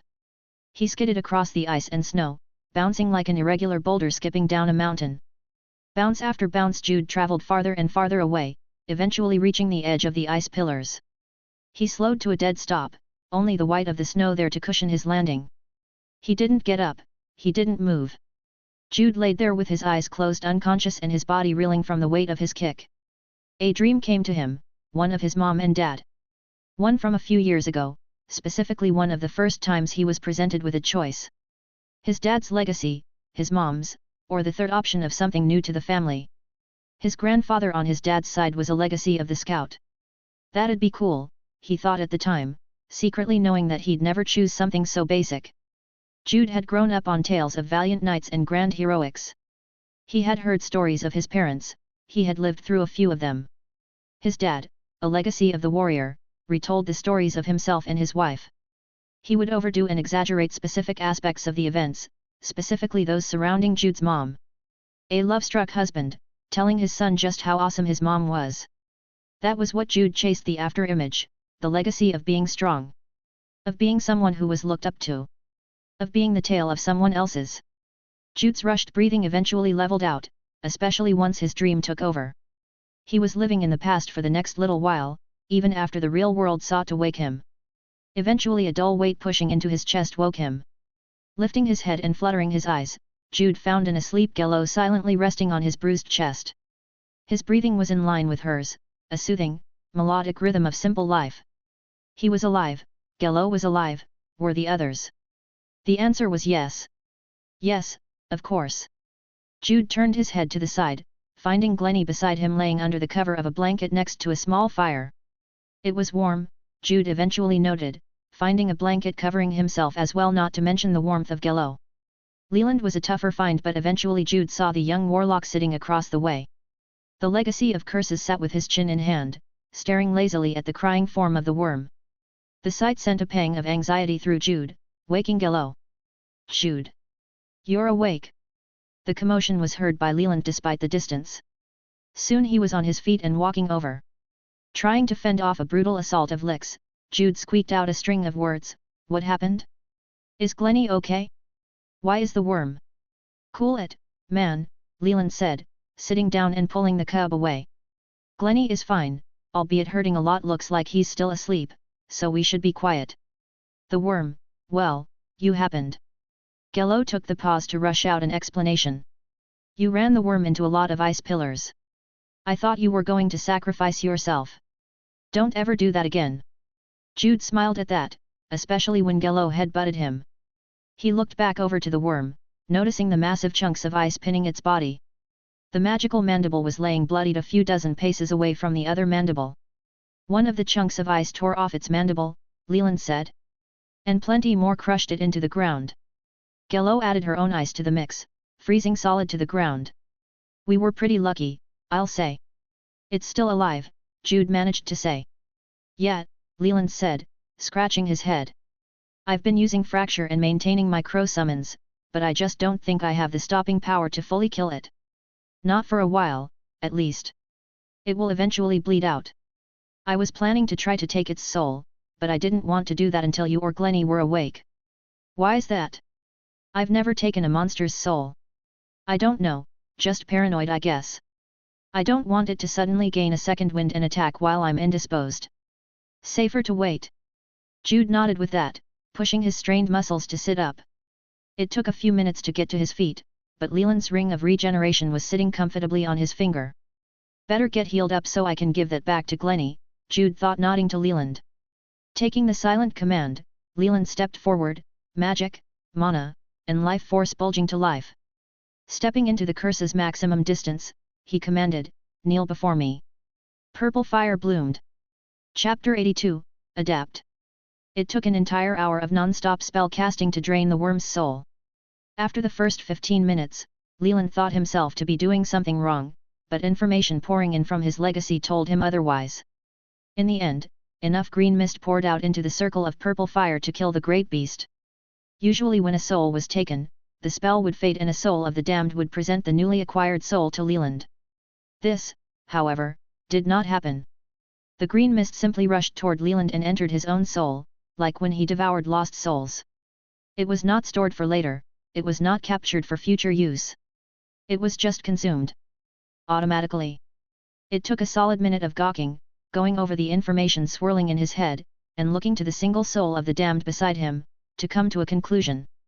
Monster souls were not the same as human souls, and lacked the same utility. Or, because the worm was technically a dungeon monster, its soul was not storage-able. Either way, Leland had no soul to test soul fire with, not if he didn't want to use up his only ammunition. Guess that's that, Leland eventually said, turning back to the small camp he had set up earlier with Gello. Jude was back to sitting, his aching body, specifically his leg, rolling with a dull dead pain. He nursed a hot cup of melted snow, the near-boiling water easing his frosty belly, while a bear cub panted idly in his lap. He petted her with one hand, the slow repetitive movement acting like grease to his rusty muscles. Glennie was still asleep, but he had shifted, moving closer to the smoldering fire with pure instinct. Importantly, Leland's ring of regeneration was set back on the rogue's finger, boosting the speed at which his concussion healed. Leland sat as well, saying, I wish that ring helped the more rough wounds. Cuts and scrapes? That thing's great. Broken bones or concussions, apparently, not so much. Jude gave a small nod. We need to find him better armor or a defensive artifact or something. Glennie probably wouldn't accept something like that from us. Not with him being the one wearing the cloak. Then in an imitation of Glennie's voice, Leland continued, Nah, you guys take it. I got the last one, he'll tell us. Taking another burning sip, Jude thought for a moment and eventually came up with a plan. We've just got to make him think he's doing us a favor by taking the item. He'll take it right away at that point. Agreeing with that, Leland crushed some ice into a metal cup of his own and set it on the fire. As he did so, he looked to the horizon, finding nothing but a clear line where the white snow clashed against the blue of the sky. We've got to find something for him first, he said before turning to Gello. What happens if we just keep walking? The cub rolled slightly to her back, thus coercing Jude's hand to her belly. You loop, she said. The far gets close while the close gets far, over and over again. Ah! Filling the silence, Jude spoke up, what was with that worm, by the way? It was a boss. Gello let out a low whimper. Yes, usually the boss worm only spawns when enough of the normal worms are killed. All of the remaining worms gather together and join. But we didn't kill any of them. Leland asked. Mother thinks they are pests, so instead of allowing hundreds to roam, she only allows one. If she kills the boss, more will spawn later. Both boys looked at the cub, their faces causing the cub to pant more. I forgot, all right. Gello said, shrinking into Jude. It's been years since I was last in the snowfields, and I've never actually been attacked by a worm before. Not by myself, at least. Mother always made enough noise to call them to us. Leland let out a sigh, knowing how parents could be sometimes. He'd be lying if he said his highly powerful mage parents didn't do odd things. Like washing the dishes with low-strength water bolts, or instant drying the laundry by summoning a pool of lava. Still, his annoyance was pushing its upper limits. Jude and Glennie, not to mention himself, were in danger because of faulty information from the cub. Anything else we should know about the dungeon? He asked, trying to keep his voice level. Gello didn't seem to notice. The next boss is a pushover. It tries to freeze everything, but it's just not strong enough. Even Jude gave the cub an incredulous stare. What? She asked. Leland shook his head, rubbing his temples.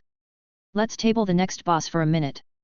You said once the worm boss dies, the small worms will spawn again later. How long exactly?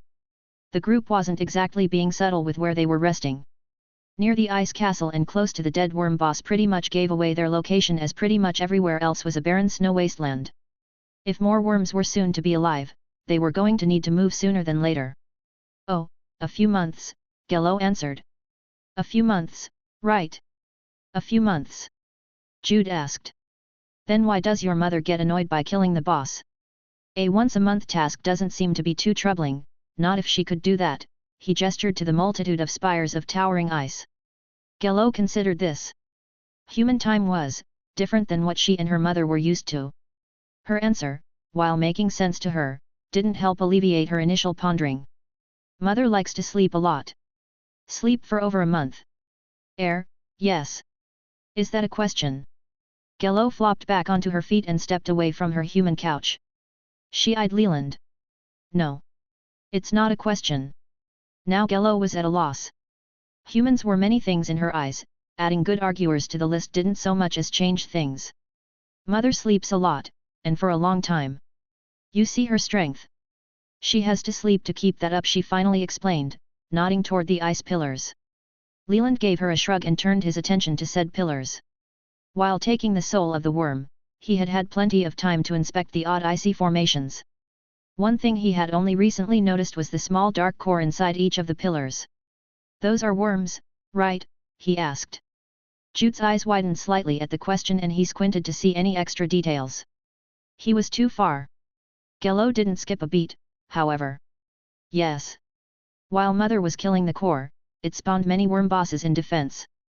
They were all defeated, and turned into art. Art. Art, the cub agreed. While Leland didn't see the draw, he didn't feel the need to enact the moonless contract to get a godly perspective. Something being art wasn't really in his wheelhouse to worry about right now. For the moment, at least until Glennie woke up, he was interested in what else was waiting for them in the dungeon. He asked Gello many questions, learning about monsters, bosses, terrain, anything that would be of interest, really. Nothing else would be a surprise, he decided. While they talked, Glennie stirred in his dreams. His mind was slow to heal, but his dreams didn't seem to be broken. Or at least he didn't think so. In reality, his dreams were fragmented blemishes of his truth and goals. They were vivid and unusual, but to him everything was right as rain. He saw his legacy more than once, the Lord of Chameleons, making a personal appearance. It took the form of a massive lizard, a chameleon in form and power. It blended in with the surroundings, mimicking the shards of thought and feeling. Always watching, always adapting. The dreams, what little there was of them, also took the form of agonizing red. The sightless king, while beaten and conquered, still was present. A dormant cell sitting in hibernation like an immortal bug trapped in amber. Could it lick its wounds and attempt to take control? No. Not at all. Not while the Lord of Chameleons reigned. Even through a rank 2 legacy, the chameleon's power was enough to hold the sightless king's artificial power. The king would never break out. It would never regain its senses. It would never escape the prison Glennie trapped it in, even if the real king died. The prison was also a part of Glennie's dream. It was the landscape, the host, the backdrop to the chameleon and its infinite power. Infinite cells ready to be filled. Infinite room to house more conquered powers. Infinite chances to adapt, to become something more. Glennie's dreams were fragmented, but not to him. Not anymore. He saw through the brokenness of his mind, of his brain, and connected his thoughts and ideas. His brain, while still healing and damaged, no longer affected Glennie negatively. In fact, concussions, possibly even brain damage, wouldn't affect him in any other way than dying outright. Not after he adapted to the change. Chapter 83, Calm. Without disorienting pain, Glennie woke up not long after he adapted to his concussion. Gone was the Lord of Chameleons, gone was the ever-present sightless king, gone was the foreboding grogginess of not having a proper thought or idea. Now, it was only Glennie in healed mind, along with his thoughts as it should be. He woke to the smell of grilling meat and hushed conversation. A small fire was set up on what looked to be worm scales, so as to not melt the ice below, and a hunk of worm meat rested on a spit over said flames. It was being rotated slowly, Jude's hand twisting the handle every now and then. Jude himself was engaged in conversation with Leland, the cub sitting in his lap eyeing the roasting meat like it was a trophy of unimaginable flavor. Cumin, thyme, maybe even salt. Glennie was glad they had stocked up kitchen supplies. They didn't have much, but a simple spit and few spices really changed mealtime for the better. Anything beat eating bugs found in caves. Then again, they were cooking a worm, so who was to say which was better? Glennie's stomach wouldn't complain, though. The smell was heavenly, especially since his brain prior to this hadn't been picking up scent like it was supposed to. Only now did he feel tip-top, even though he knew his head was still injured. He simply wasn't feeling the effects any longer, but that didn't mean the wound wasn't still there. Guys! Glennie scratched out, trying to sit up. Leland was the first one over, mainly because Gello refused to move from her human throne. Leland helped Glennie sit up, the lack of friction from the ice and snow making things difficult. A cup of steaming water was passed around and soon the rogue was sipping. "How are you feeling?" Leland asked. "Good. Like really good. I adapted to the concussion. I don't feel it anymore." Leland and Jude shared a look at that, both ignoring the curious Gello. She looked between all three boys, asking questions that no one wanted to answer. Eventually she humphed and resigned herself back to staring at the roasting meat. "That's good, right?" Jude asked. "More or less," Glennie said. "I don't feel my head hurting anymore, which is good. But I also don't feel my head hurting, meaning I don't know what my limits are. I feel like I could easily overexert myself and just die." Leland thought long and hard about that. Surely there would be a way to make sure Glennie's head was in prime health. A magical item? A scanning device? Maybe he could contract a lord and receive something specifically tailored to Glennie. Jude, however, didn't share the others' worries. "Just don't get hit in the head anymore," he said with a devilish smirk. All three boys knew the statement was obvious and redundant, but they each smiled at the frankness of how it was said. Each knew that Glennie would have to be cautious, but they also found solace in simply knowing he was okay. They were content with leaving the conversation at that. Glennie, in the meantime, asked, "Is that meat done?" Gello jumped at the question, stomping around like a deer prances. The movement was far less graceful than the little cub intended, but her excitement knew no bounds. "Please, please, please," she begged Jude. The berserker looked to Leland, the only one of the boys not actually injured. The legacy of Curse's side, resigning himself to that of a meat server. He shaved the worm chunk thinly, the top being cooked while the center was still raw. Gello happily ate her meat, stating that cooked meat was much better than raw and that her mother would never go through the trouble of heating up their meals. They were frost bears, after all. After seconds and eventually thirds, Glennie finally noticed the dead worm in the background. He was still conscious after the pillars fell on the mighty behemoth, but he was long asleep by the time Leland killed it. Seeing the worm stationary put a different light on the monster, one that reminded him of the basilisk he was forced to fight. "I'm so glad the huntress isn't here," he muttered into his cup of warm water. "She'd make this more miserable than it already is." The others agreed to that, even Gello, whose home they were technically in. "It's not all bad, though," Leland said with a smile. "We are in a dungeon and that was a boss. You know what that means, right?" Glennie frowned at the question before he connected the dots. "Loot?" he asked, his eyes passing his friend to the massive monster.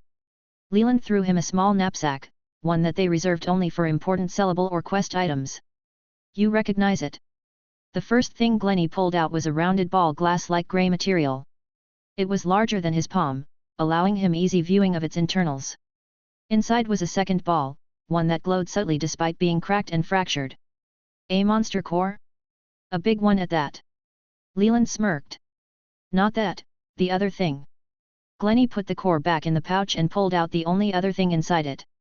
The item was a thin wristband made of grey metal. It was frozen to the touch and slightly damp. He frowned at the monster drop, oblivious to what he was holding. "Put it on," Jude urged. Suspiciously, Glennie did just that. He went slow with it, expecting a prank of some kind.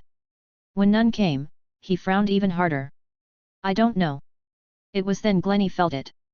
High above, a cold breeze twisted and mixed with an odd pattern. It condensed, forming a perfect cloud. Like a spotlight on a dark stage, a sudden excitement focused on Glennie. Snow fell around him, isolated as if a blizzard sought only to affect the rogue. Expecting cold, Glennie noted that the snow disappeared just after reaching him. It didn't melt or flow away, it simply ceased to be, like an illusion. It was then he realized what the wristband did. "This is a cosmetic item?" Glennie asked, his voice as fleeting as the snow. "Really?" The boss massive worm dropped a personal blizzard wristband. Leland smiled as he watched the illusion snow stick to his friend before fading away. The effect left Glennie highlighted with white fluff, which was especially funny looking with his fiery red hair. "It's going to sell for a lot," Jude promptly said. "If we sell it in a major city with lots of nobles. They are the only ones who care about this sort of stuff," Leland added. "Appearances and stuff." Still, Glennie cursed, "This is the boss drop? I expected more."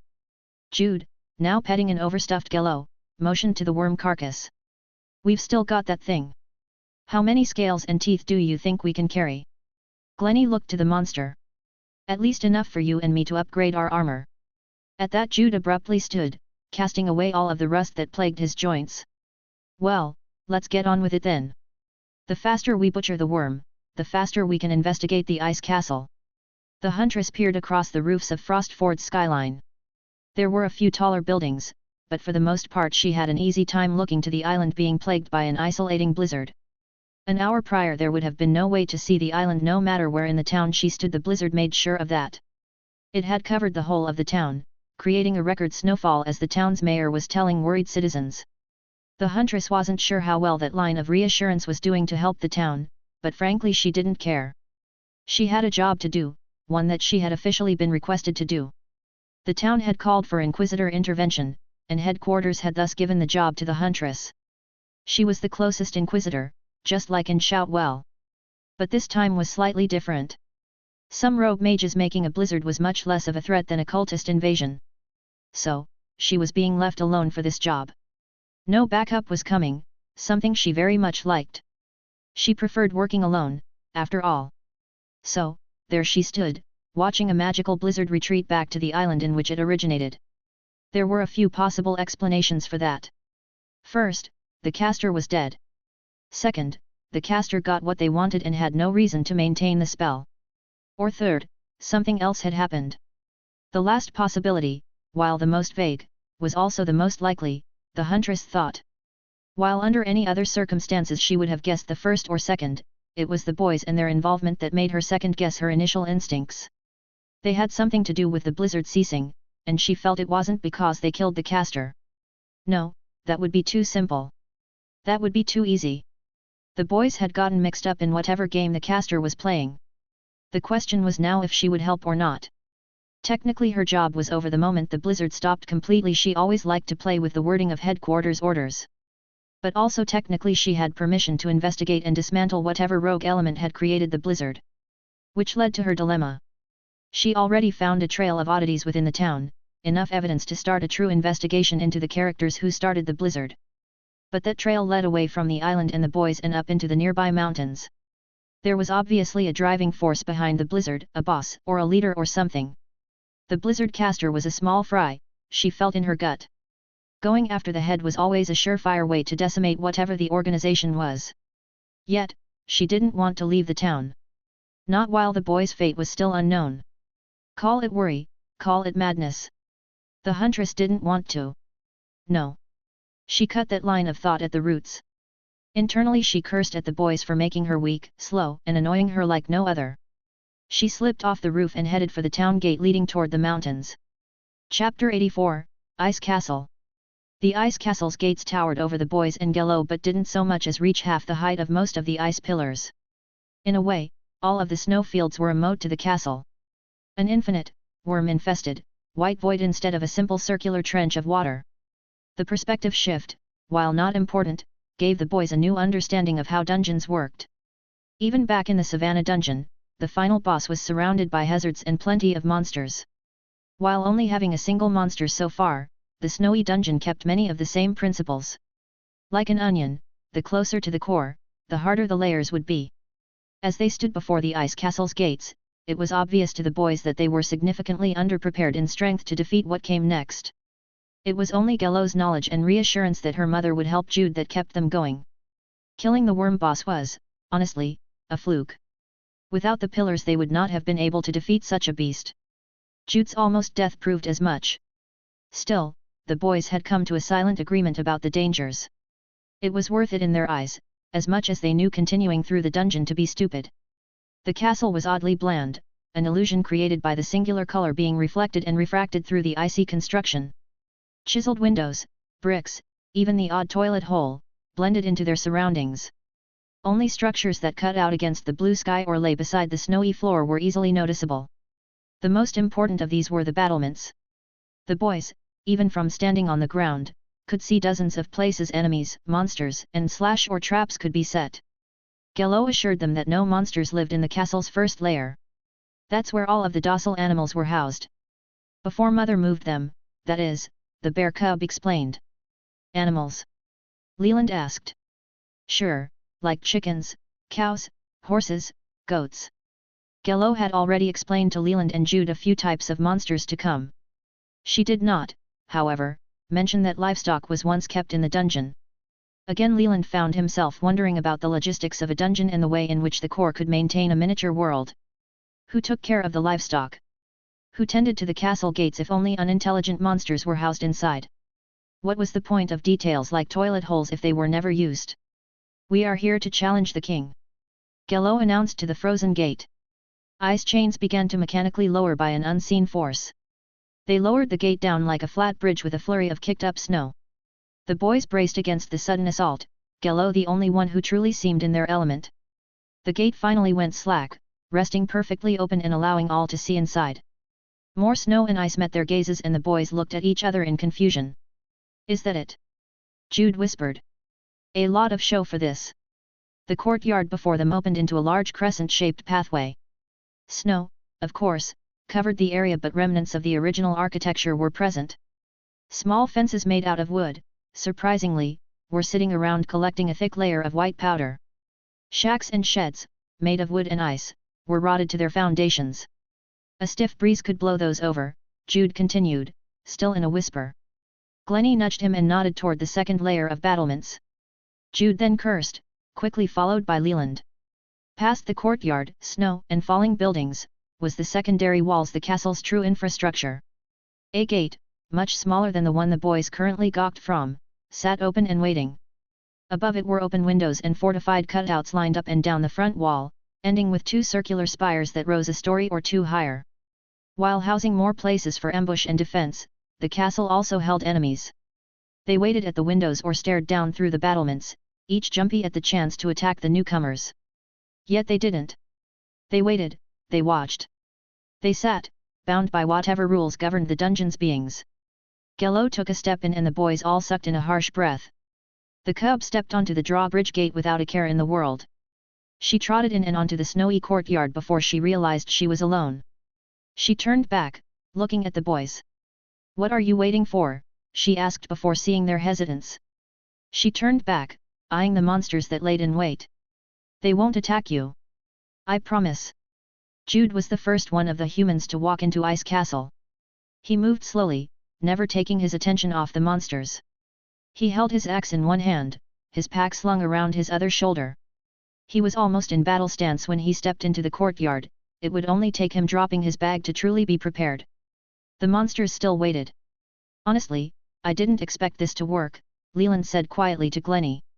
"I know Gello told us she had a way to walk directly to the boss, but I didn't believe her. This was not what I was expecting. I thought we were going to a secret entrance," Glennie confirmed with a slow head shake. He and Leland stepped up, meeting Jude just inside. As they crossed the boundary, the gate suddenly shook, sending another flurry of snow up around it. The icy chains went taut and retracted, and soon the ice castle was locked. Still, the monsters didn't move. Some growled, their echoing hatred evident through the empty courtyard. The boys watched the gate fully seal. It crunched into place, cracking a layer of freshly formed ice. The pressure must have echoed through the wall, because a small rotted shed, likely a guard building, suddenly collapsed. For a moment the boys could see into the abandoned room, but nothing of interest was inside. In fact, nothing at all was inside, not even furniture. Gello frowned at the wreckage, however, at least until a blue and yellow energy rushed through the ground. The power quickly touched upon the broken building, levitating and reconstructing the fallen wall.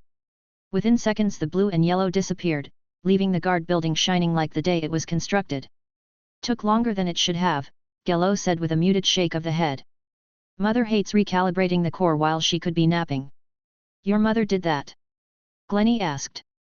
"The core did. Mother only set it to rebuild after a few seconds. She likes everything neat and tidy."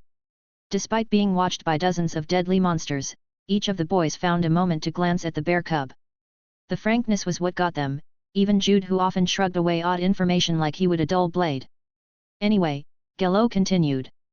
"The king doesn't like to be kept waiting. Follow me." She strutted away with a bit of pip in her set, right to the main castle's front door. She waited for the boys to slowly, and hesitantly, walk over. They were busy noting each of the monsters. "Winter hag," Leland whispered, identifying a deadly magic-throwing monster. "Frost troll," Jude added. "I think that's a yeti," Glennie said as well. They spewed off another 6 or 7 types of monster before reaching an angle under the windows at which they couldn't see any more. Each monster itself was no big deal, some more difficult than others, yes, but none the boys thought they couldn't handle. The issue was the sheer number of them and the varieties of attack they brought to the table. Heavy hitters to sly and nimble, and a range of magical support from the range of monsters. As Gello had explained, the castle was always inhabited by a plethora of monsters.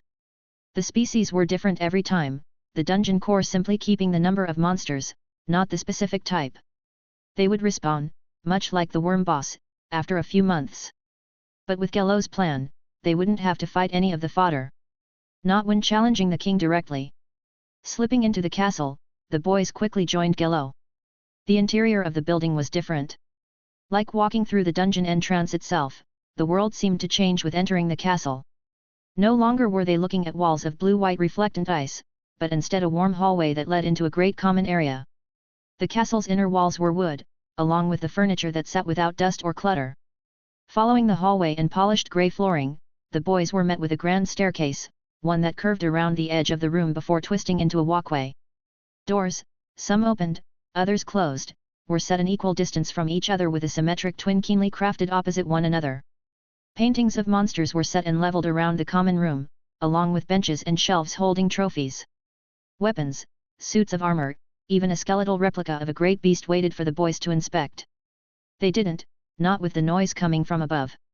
A shuffling could be heard from the second and third story, and eventually all of the waiting monsters were glaring at the intruders from balconies or landings. They didn't attack, and now it seemed their growls were hushed up like it was ill-mannered. The silence only added to the growing discomfort the boys felt. The monsters did however give Gello leeway. None glared at her, none bared their teeth.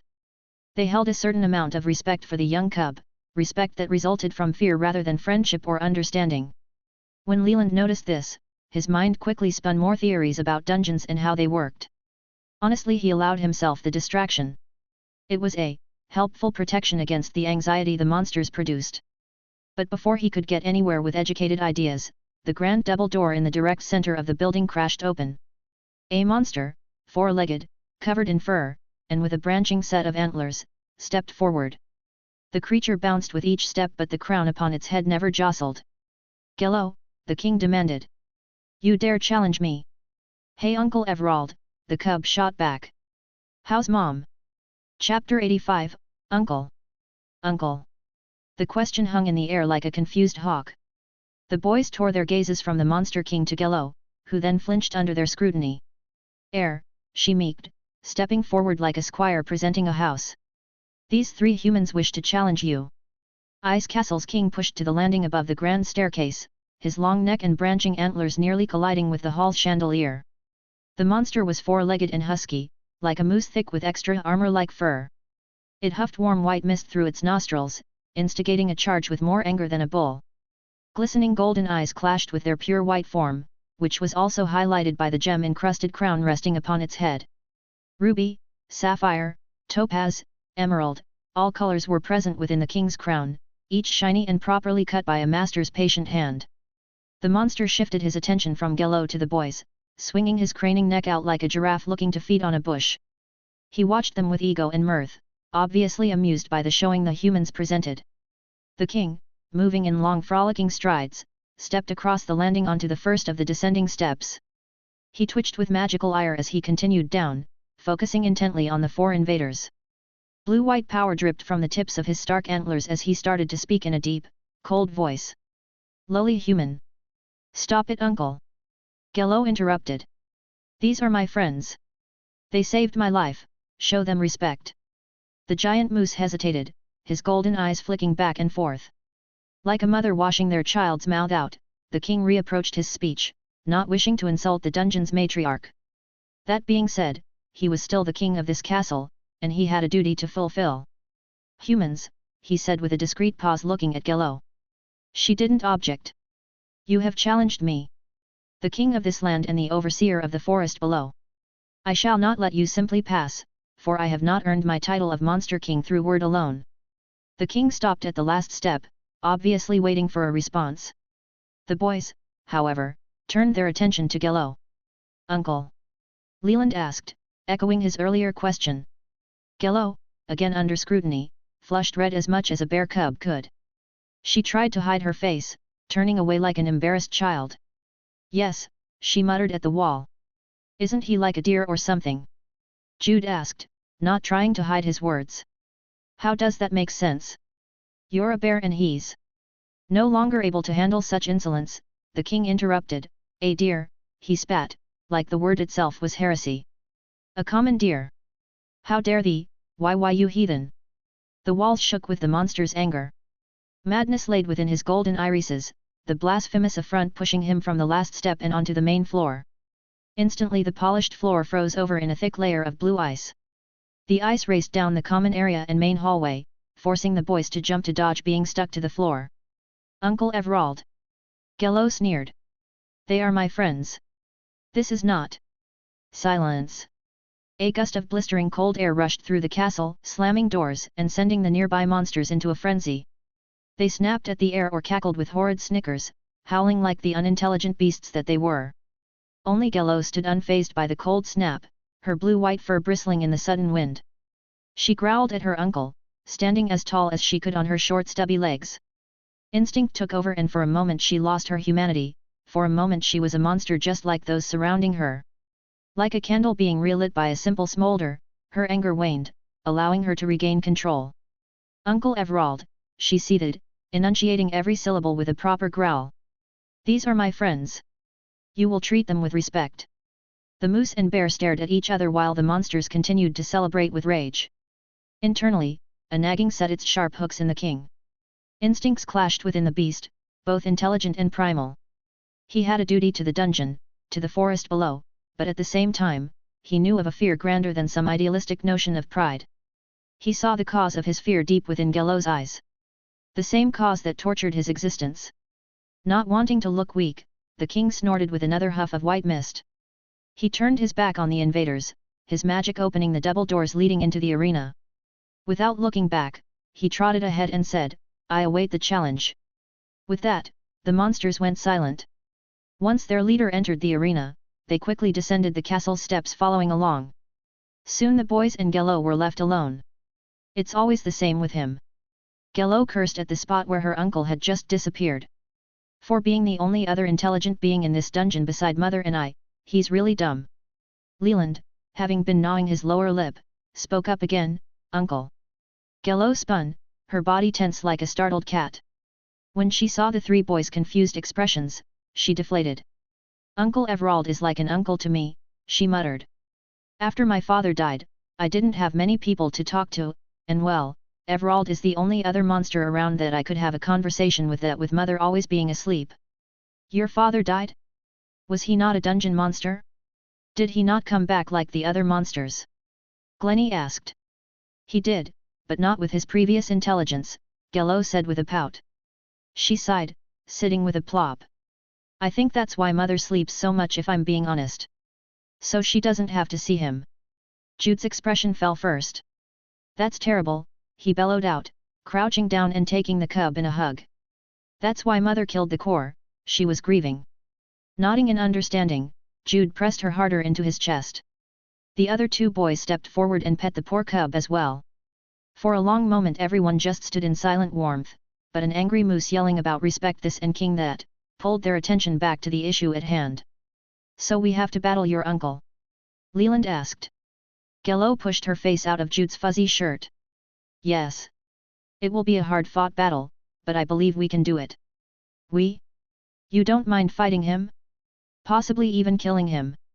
Everald doesn't have intelligent independence like me or Mother. He will respawn later, the dungeon core will make sure of that." Even Glennie gave her a suspicious look at that.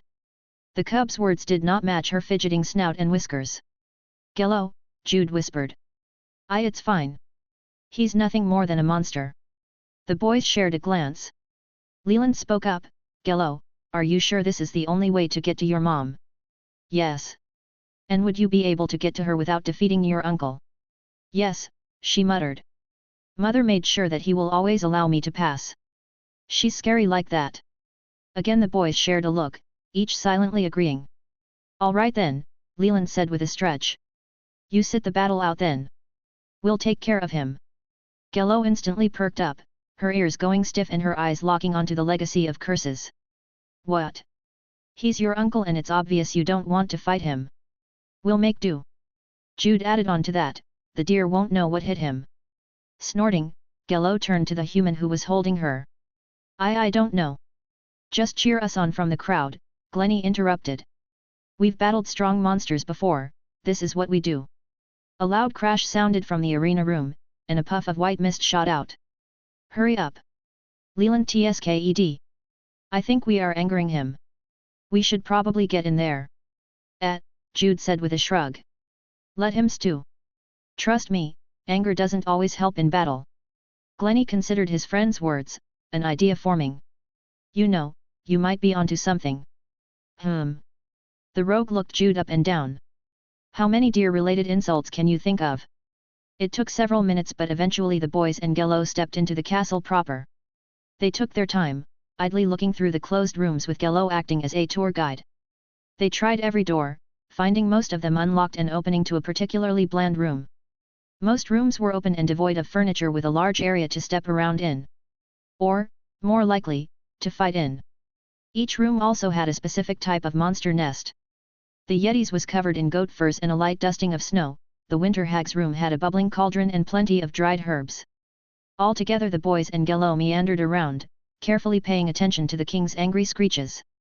Before the moose truly exploded in anger, they entered the arena with smiles on their faces. Rows of seats encircled a sandy pit, stretching the length of the room before wrapping back around.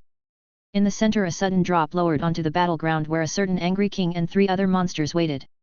All around the castle's other inhabitants snarled and growled at the boys' sudden entrance like fans booing for the away team. The king huffed and puffed, yelling, "Get down here!" Chapter 86, Haunt. Following Glennie's plan, the boys and Gello huddled up. They muttered between themselves, making sure to occasionally look down the stands and into the area. They would lock eyes with the king one at a time, each time for slightly longer than the last, and smirk. This enraged the king. All 4 of his long-hoofed legs stomped into the sandy floor, each splintering into thick shards of ice as the humidity around him froze over. He didn't try to hide his anger, much to the annoyance of the 3 monsters beside him.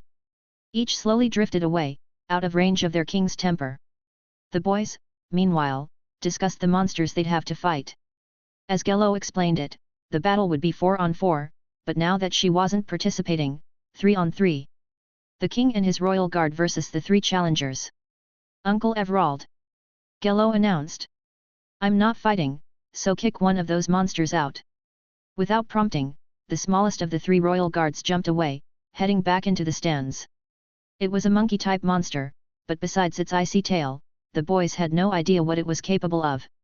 Luckily, the remaining 2 royal guard were monsters they were at least familiar with by description alone. The first was a wraith, a humanoid ghostly being covered in a dark cowl. It floated silently beside the king, a sickle in its hand and white breath misting from the black void where its head should be. Each hand was black and blue and with various levels of proper fingers. Some were whole and present, others little more than a knuckle. Either way, it clutched its weapon tightly, magic flowing through its ethereal form. The second, a frigid horde-eling, contrasted the wraith well.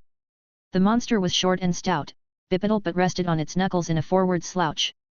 Its white hands were flexed with indomitable strength and fortitude, no doubt in kind due to the frigid wastelands where they thrive. Its arms twisted up into its torso with an armored set of hackles, ending with a short snout brimming with razor-like teeth. "I will sick my minions on you if you do not hurry," the king bellowed, only receiving a strange look from Gello. "He's lying," the cub whispered to the boys. "The dungeon's rules don't allow for that. He must wait for you 3 all to enter the arena to attack. The challenge has already been set, none of the other monsters can interfere." Leland didn't consider that for long, his focus set firmly on the battle plan. Angering the king, while prudent, didn't help with the wraith and horde-eling. For those they needed a proper plan, one that he told himself. The ideal plan was obvious, it just wasn't one he was confident in. "The problem is the wraith," Leland whispered. "If it is anything like my crows, none of us will be able to hit it. Which means, if my guess is correct, only my crows will be able to do anything against it. So, that means me fighting it alone." Jude and Glennie gave him a knowing look. "You think you can survive long enough for Jude to kill the horde-eling?" the rogue asked.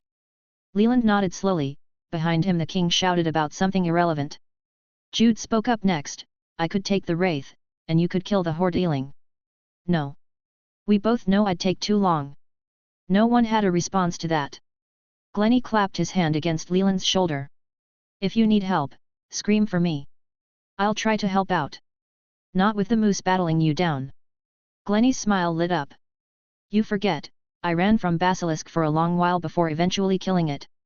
I don't run out of energy, not with my cloak, remember." What he didn't mention was that it was nearly drained of starlight. Being in an eternally day dungeon, the cloak had failed to regenerate any of the power it used. He had a bit left in reserve, but not enough for him to be comfortable. Leland nodded justly. "I say we get in there then." The king looks bursting. With one last reminder of the plan, the boys stepped away from Gello and down the flight of stairs. And with a weak hop, they jumped the boundary drop-off leading into the sandy pit below. Finally, the boys ignored the king, taking position before their respective combatants. Jude stood before the horde Ealing, Leland the Wraith, and Glenny the King. First team fully killed loses. No other rules besides that you are not allowed to leave the arena. Ready. Each boy gave a subtle nod. Somewhere within the room a low drum was hit. It resonated through the stands, creating a wave of growls and hisses. Another beat sounded and the king and his guard readied, the boys mimicking the gesture. Then, much louder than the two prior, a third beat rang through the castle. The meaning was obvious: start. The king reacted first and with the most emphasis. He launched across the sand, galloping full tilt toward Glenny, who only created 2 shafts of crimson power.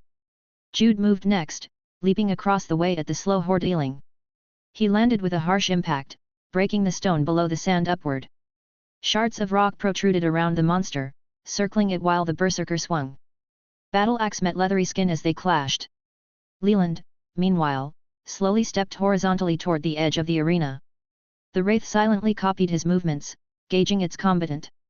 Giving himself a wide enough berth from Glenny and the king who fought in the center of the arena, Leland flipped through his grimoire with frightening speed. The book took to his will and hovered just to the side of his vision, waiting. The name of the game was stalling, and if the wraith wasn't going to attack, neither was Leland. As if it recognized his plan, the wraith screeched, momentarily showing its haunted face. Pain, suffering, endless cold nights, and an undead life shone as it rushed through the battlefield. It moved with horrid speed, phasing through reality like a shadow disappearing when the sun rose. It raised its icy sickly and a wash of Ramana blew past Leland with a cold kick. He dove to the side, keeping his eyes on the now fading wraith. Like a rainbow appearing after a long rain, the wraith appeared mid-swing behind where Leland had just been standing. Its swipe went wide, and Leland rolled away. He scampered to his feet and gathered mana and life force to his lips. A shriek whistle was closely followed by Maul. Leland's flock didn't waste time and attacked the wraith. Some appeared from their realm mid-flight, others stationary like they had just been sitting on a tree branch.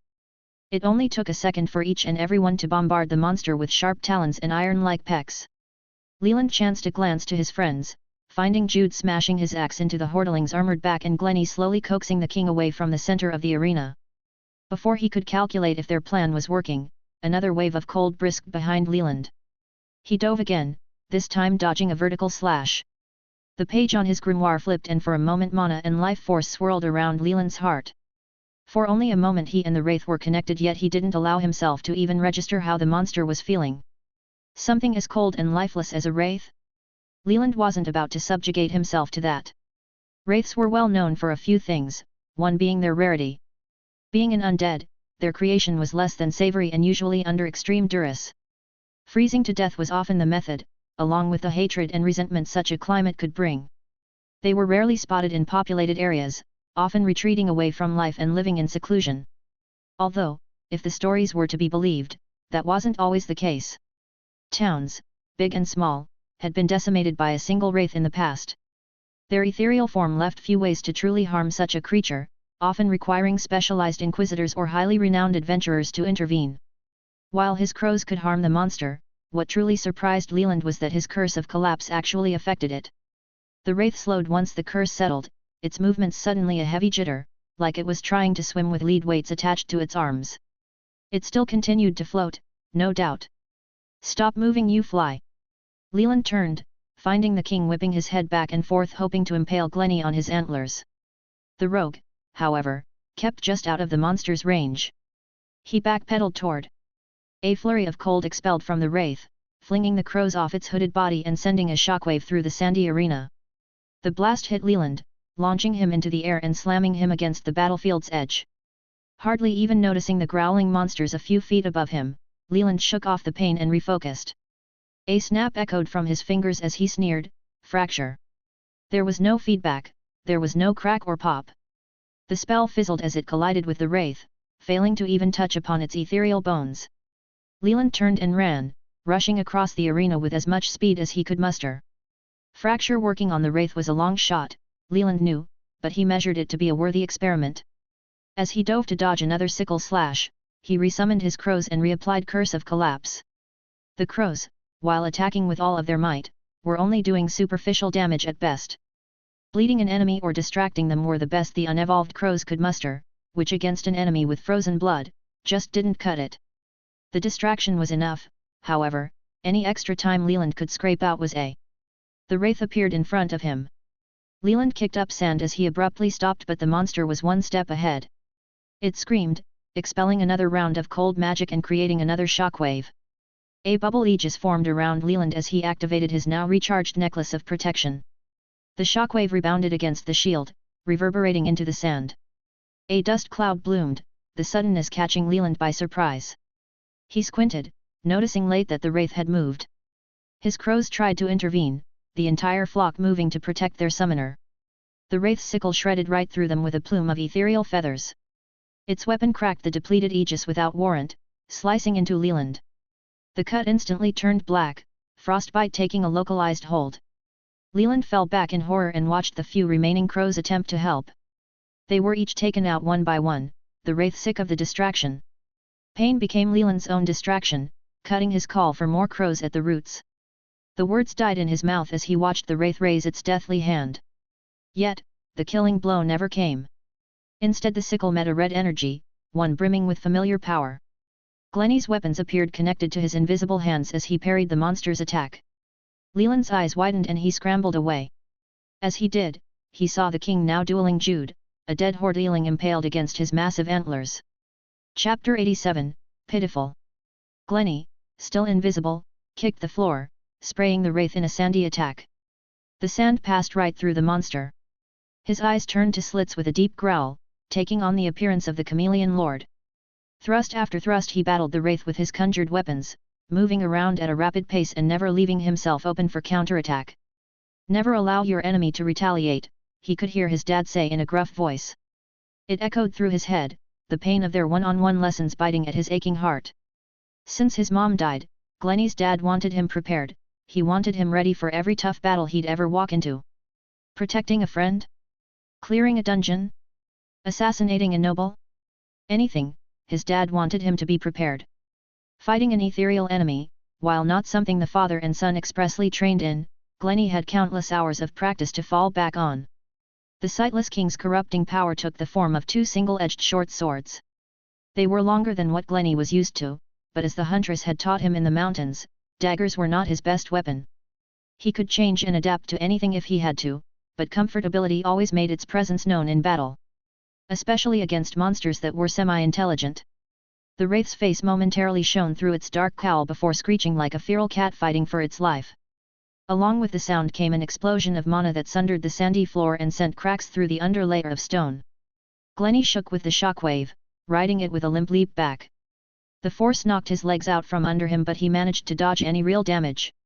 Like a bolt of lightning, he rushed across the arena and intercepted the wraith as it looked to the still-downed Leland. Leading with a powerful upswipe, Glenny parried the wraith's sickle with a guttural tink. His red swords clashed against the ethereal sickle, cancelling each other out with a foul silence. Glenny frowned and followed his parry with a single-handed stab. His crimson blade sheared through the wraith's dark cloak, cutting through both the front fabric and back. Almost getting caught by the monster's return attack, Glenny rolled away, a cold wash of energy moving through him. He nearly jumped as the wraith appeared beside him with its arm outstretched in a deadly slash. Luckily, being invisible had its perks, such as his enemies never knowing exactly where he was. The sickle went wide, giving Glenny enough time to retreat a few steps. The brief reprieve allowed him a moment of thought. At least I know I can hurt it with my conjured weapons. The thought, while important, was drowned out by the sight of Jude across the way. King Everald, with madness in his eyes, charged Jude with his antlers out and pointy. Blood still dripped from where the horde-eling was impaled, although only a few pieces of gory flesh remained. The main mass of dead muscles lay elsewhere, broken and contorted. Like the sky opening up after an overcast day, a flock of ethereal crows glided through reality before diving toward the wraith. Grunting, Glenny glanced behind himself, finding Leland standing with a wobble. A jar of thick yellow clay was open and leaking into the sand, but the majority was on the legacy of Curse's frostbitten arm. Glenny recognized the substance as one of the few temporary treatments for frostbite that the town of Frostford sold, although he also remembered the seller not being too keen on its potency. Leland would need proper treatment, more than his ring of regeneration could provide. But that was for later. Right now. The wraith belted out another screech, the resultant shockwave sending the nearby crows flying haphazardly. Glenny rushed in, both crimson swords at the ready. He took the monster by surprise and made use of the bonus effect his evolved invisibility gave. With a twist, both swords carved into the ethereal dark cloak of the undead wraith. Glenny's ability took and a geyser of black blood shot forth from the wound. The blood faded from the material plane almost instantly, but there was enough time for both the wraith and Glenny to come to a conclusion. The battle was nearly over. Glenny didn't stop, he couldn't, not with his friends fighting for their lives. He spun around the wraith, slicing out with one hand while focusing intently on the sickle with the other. The parry came first, quickly followed by a sickening crunch as his sword tore apart the wraith's arm. It fell with a spray of dark blood, which once again, faded out of reality. The wraith tried to scream, tried to blast the rogue that plagued its life, but failed to make any sound. Instead 2 red swords appeared jutting from its neck before twisting with the force of a volcano. Blood, viscera, and ethereal slop exploded from the fresh wound covering Glenny's invisible form. He shuddered at the cold, even feeling the frozen temperature through his cloak. It only took a moment for him to confirm the wraith was dead before turning his attention to the king. Jude played his part well and had yet to enrage. Dodging while yelling taunts, as it turned out, didn't generate very much berserker rage, so Jude was in a prime state of mind. But when he saw the wraith fall, out of the corner of his eye, a sinister smile bloomed on his face. It was time to battle. The king swore as he barreled through the arena in a thrashing charge, uncaring or not noticing that both of his allies had fallen. Madness had overgrown his eyes and all he saw was Jude, all he saw was a measly human that sought to run from the call of battle. "I will execute you in." The words died in the king's throat as Jude stopped on a dime and let out a war cry. Almost instantly the battle shifted and the king found himself blocking an incoming brutal strike. He took it like the royal he was, intercepting it with his mighty antlers before shoving out. Jude was knocked away, bouncing off the small mounds of sand like a rock skipping across a pond. Superficial cuts dyed his skin deep red, his blood only amounting to added strength, not the warning sign of injury that most would assume. With a leap, he was suddenly back before the king. Starting this attempt off with an overhead bash, Jude threw his entire strength into the blow only to be knocked away again. As he was sent flying, he did notice a pair of twin crimson blades glowing with pulsing power. They carved into the moose's flank before disappearing back under the guise of invisibility. Pitiful excuse for a warrior, the king screamed, his frosty breath causing the sand below him to turn to snow. Like a horse rearing, the king empowered his front hooves. He landed with a loud crack, sending way to a wave of impervious cold. The cold overtook the sandy arena, conquering it like a windstorm originating from the icy peaks of Mount Kultov. Jude's body instantly froze over, all of his sweat and the surrounding air turning into a personal prison. He tipped, falling with the weight of his battle axe as his body no longer had the function to maintain balance. He landed with an eerie dull silence, one that echoed through the stand of onlookers. When Jude didn't get right up, the monsters cheered. All except one. Gello sucked in a horrid breath. Her eyes twisted from Jude to the other combatants. She pleaded that Glenny or Leland had a way to help, even though neither moved to intercept. Leland bore holes into the king with his stare, muttering under his breath while his grimoire flipped around to multiple pages. Glenny, still invisible, rushed through the frost sand, each step indenting his exact location. The footsteps grew ever closer to the preening king. Gello curse! She cursed and cursed and cursed. Rage enthralled her, pushing her to do something stupid. She wanted to jump into the arena, she wanted to dive bomb her uncle and kill him like Mother had done many times over. All of their private conversation, all of the time she spent in Ice Castle while her mother slept. All of that was gone if Jude died. She'd make sure King Everald would suffer for an eternity. A loose growl escaped her lips. She jumped at the sound, thinking her mother was right behind her. She turned, finding only an odd-looking monster with floppy ears and a spiked tail.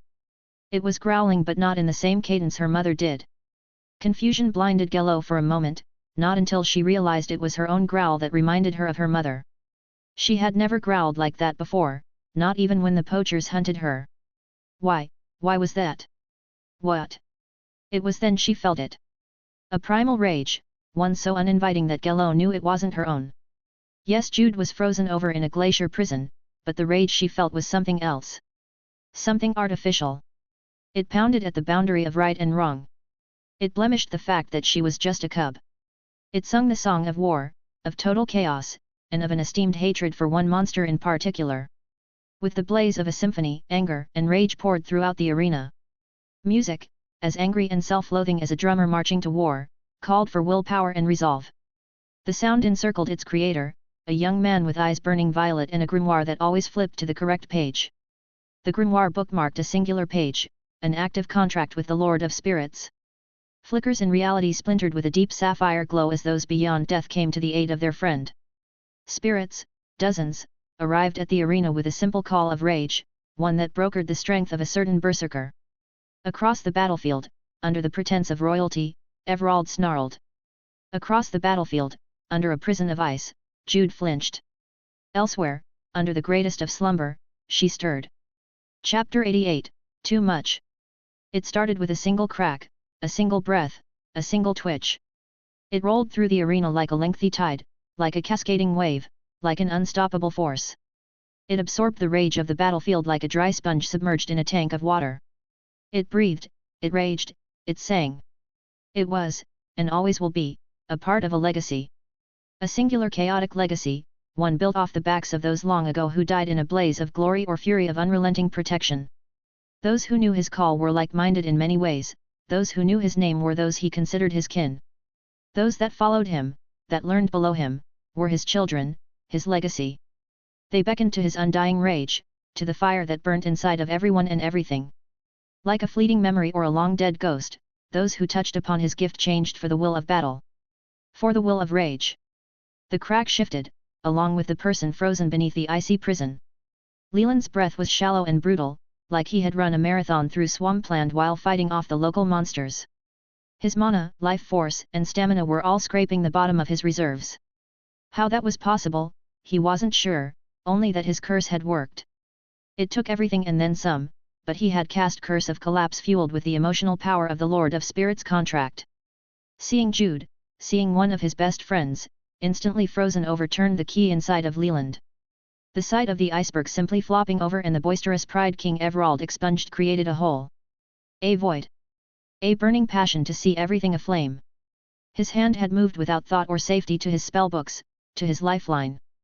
The initial cast of Curse of Collapse folded like a napkin being thrown into a brick wall. Nothing happened, only Leland could see just how much it would take. The second cast failed to chip the wall, falling short in such a way that he expected King Everald didn't even notice the attempt of magic. The laugh, the king's horrid laugh that was amplified by the Colosseum of ungodly monsters, pulled at Leland's consciousness. They urged him to give up, to roll over and die. Yet a pair of crimson swords attacking the king's muscular pristine white fur, drew his attention more than any laugh or taunt. The swords, their user invisible, cried with every attack. Fury, rage, hatred, each pushed the swords to move far faster than ever before. They carved into the Moose King, each ethereal blow cutting a little deeper than the last. A patch of white hair was first to fall, followed quickly by a small scrape upon the king's pale grey skin. The king didn't even notice, he was too busy gloating to his horde of monsters. He strutted up and down the sandy arena, each step a frolicking mockery against the lowly human he had just frozen. That he had just killed. The scrape turned into a thin line of blood. The might of magic and hope fueled Leland's next attempt, but the brick wall still held strong. The king, however, did take notice. It was a single glance, a moment of snarling annoyance rather than that of fear, that the king looked to the young warlock. For a moment their eyes met, and for a moment Leland saw red. Jude laid wasted in the background while the monster who put him there smirked with an ego fit for his position. It was then Leland changed the emotion he was trying to convey through his contract with the Lord of Spirits. Prior to this, he had only used nice emotions. Happiness, calming, and the like. But he wanted something more, he needed something dangerous. If not for himself, then for Jude. The answer came as the red swords continued to strike with rushed panic and sorrow. There was no hope, not when Jude was freezing to death inside of an ice cocoon. The hope of defeating the king and saving Jude was fleeting and naive. There was only one way to save his friend, and that was with the power of the Lord of Berserkers. The need for rage came easily to Leland. The searing pain in his frostbitten arm was a good start, the hatred for the monster he battled was better, but the fear of losing a friend did it. It ignited his spell, his contract, with an eruption of violet fire, a fire that burnt a hole right through the brick wall. Purple was all Leland saw as his heart and mind connected to the king's. For a moment they were one and the same, for a moment Leland felt the rage created by insolent humans and their disrespect as well as the pride of killing them where they stood. The connection severed and reality returned to Leland. He pushed, easily creating all of the artificial rage he wanted. The twin crimson blades of chaos expanded and drove in deep, pushing through the king's skin like a hunk of meat stuck on a spit. The king cried as Glenny's weapons bore the back of his leg. He thrashed about before noticing a significant halt to his movements. As if moving through honey, the moose monster's annoyance turned into something else. It morphed and twisted with Leland's spell, adopting the rage that floated throughout the battlefield. The king pushed against the slowness, rage, and hatred, finding the invisible rage as he retreated. The rage affected Glenny less so than most of Ice Castle's inhabitants, what little energy his parasitic cloak had left acting as a shield. Not a fool, Glenny turned and ran. Right to Jude. Leland's chest shook with unrelenting pressure as small blue motes began to appear around the arena. They came like curious fish inspecting a diver, slow, hesitant, ever watchful. Spirits, Leland recognized, the patrons of the Lord of Spirits, those who died and were now under her care. They were friends, just watchers investigating such a use of their lord's power. Leland tried to flex his power around the spirits, not wanting them to be involved any more than simply watching. He need not worry, however, the blue motes only came for one purpose, to make sure Leland, a friend to all spirits, was all right. They probed Leland with gentle nudges, asking through their mysterious ways if he was okay. Having fallen to his knees, Leland answered back with a mental image of the king as well as the fear that gripped his heart. The spirits accepted the answer with gracious speed, floating their ethereal glowing bodies around and past the king and toward the cracking iceberg that held Jude. As they passed King Everald, the spirits briefly circled him, enthralling and confusing him in a subtle dance. The magic they produced went unnoticed to the moose monster, and slowed his thought process like the curse that slowed his body. Yet, like the curse, the magic was incomplete and weak. It would only stay active for a minute. The spirit motes danced around Jude and Glenny, who was chipping away at the cracking ice with a pocket knife. Both attempts to save Jude from his prison went unnoticed. Not because the magic the spirits produced was weak, or that removing layers of ice was insignificant, but because Jude didn't need them. The ice broke under an unimaginable weight, freeing Jude with an explosion of ice shards. In an instant, Jude was back on his feet, battle axe in hand. He didn't so much as glance at his friend beside him, nor at the floating blue motes that celebrated with silent cries of joy. No, Jude only had eyes for the beast that sealed him, that hurt him. Pain turned to strength and rage turned to pain. Both avenues of power brimming with the extreme. Nearly dead and pumped full of artificial rage, Jude took a step. His body was frozen, his muscles cold. Moving hurt, which only added to his title as berserker. The sand below his feet parted with a sharp crack and dull shockwave. Sand flew, much like Jude himself, revealing an underlayer of broken stone. While leaping through the air, Jude drew his hands back with a singular smooth motion.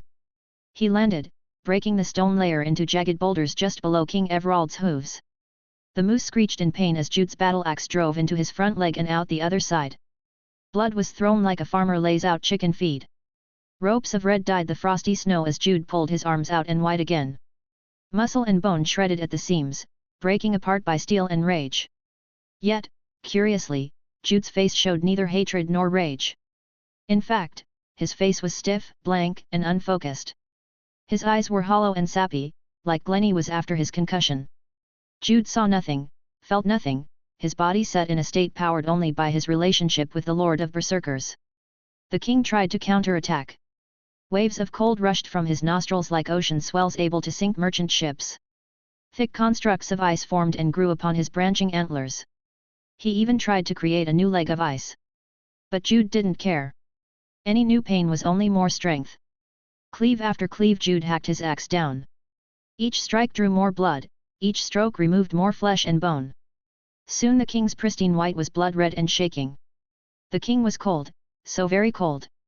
A familiar cold, one that wasn't from magic or ice but rather the call of the void. He felt the dungeon core, his creator sigh in defeat, another iteration gone.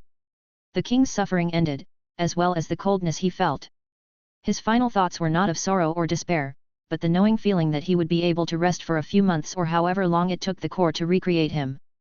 Jude, during all of this, continued to butcher the monster's corpse. Minutes passed as Jude continued. Leland and Glenny had reconvened, the former cradling his now black and blue arm. "This is good, right?" Leland asked, trying not to sound panicked. "He's not turning on us," this is good, right? Glennie only watched with bated breath. Up in the arena stands, Gello shed tears. Her snout was dripping sorrow-filled clear liquid, and her heart thumped with guilt. She had put Jude and the others up to this. She had told them her mother would be able to help, that she could guide them through the dungeon. Oh, how foolish was she? Uncle Everald was always going to be a hurdle, one that she could pass easily. Why did she not stop to consider that the boys might lose? That Jude might lose? Her crying matted the fur nearest her eyes as she continued to watch a broken Jude repeatedly strike the corpse of her uncle, yet she forced herself to pay attention. Looking away now would be cowardly. Oh, a voice said beside Gello. Humans in the dungeon. The voice paused for a moment. Humans that my kin cries over. A million emotions played in Gello's mind at that moment. But the one that stuck out the most was rather simple. Hope, Mother had arrived. Chapter 89, Mother Bear. Leland didn't notice the being until it was upon him. A sea of furry ice was all he was able to take in before the surrounding silent monsters reacted. Each roared, growled, cackled, or whirled through the stands charging the new threat like their nests were being raised. There was no order, no evidence that the monsters within Ice Castle were abiding by some hidden rule book. They simply rushed to the sandy floor, unabashed by the presence of their dead king. No, the monsters had eyes elsewhere. It rode the cold winds, drifting through the ebbs and flows of reality like a skiff braving white water rapids. It appeared it allowed its presence to be known, frozen fur and all. The being, larger than the mighty Moose King, stood at the center of the arena having finished its spell. It arrived in such a position that it loomed over the mentally shocked Jude. The collapsing wave of monsters attempted to pounce. They jumped from the stands, only the quickest reaching the sandy pit before a blast of irreputable precise cold eclipsed them. The monsters fell over, their bodies breaking into frozen glass like shards. Leland didn't notice. Neither did Glennie. Their attention was on the behemoth standing over their friend. The anger and pure unfiltered artificial rage had instantly diffused, gone with only the trace of blue glowing wisps to support the claims the emotions were present in the first place. Now, instead of the heat of the berserker lord, there was only gentle cold. Leland scrambled to draw power, he trusted his grimoire to skip to the correct page. His hand moved, refreshing Harbinger Halo with the contract of the Magic Lord. Next came his summoned soul of the damned and its offering of a lost human soul. Leland reached out to take it, the thoughts of his newest spell, Soul Fire, coming to mind. His legacy guided his hand and he wished the being before him to burn. Stop, Leland! The voice came from Gello, who was now racing across the sand toward where Leland and Glennie stood. Almost instantly, the violet haze of confusion and instinct came crashing down. Leland shuddered at the sudden lack of adrenaline, the pain from his battle with the wraith making a comeback. He groaned in pain, never taking his eyes off the being that inspected Jude. It was huge. That much was certain. Ice grew from its body like strands of hair or rather fur, encasing its body in a thick armor. Blue and pure white mixed together gave the monster the appearance of a daytime sky or the tide of a warm water sea. It had claws, yes, but they were retracted as if giving the appearance that it meant no harm. It was evident that the being could kill everyone in an instant without even a thought. But now looking at the beast without the grip of battle on his mind, Leland knew that wasn't going to happen. At least, if Gello was to be trusted.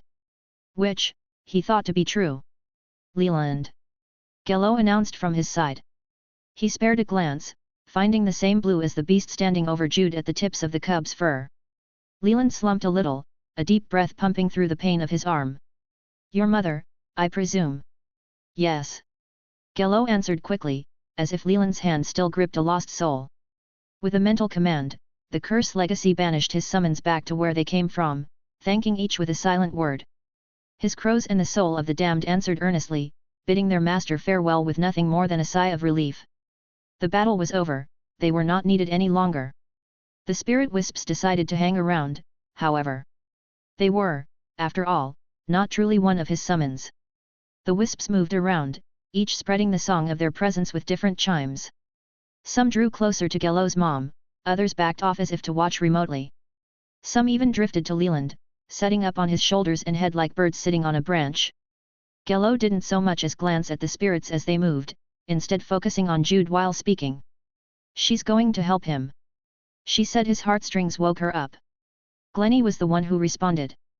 The rogue had fallen to his butt, the end of the battle acting like a wrung-out sponge to his energy. There was a bit left over, but not enough to do anything more than talk and breath. His cloak had been run dry, an effect echoed by the starry pattern disappearing from the void like black fabric. What does that mean? The cub hesitated. I don't know. Now it was Leland's turn to speak up. You don't know. Mother's way of speaking is different from mine.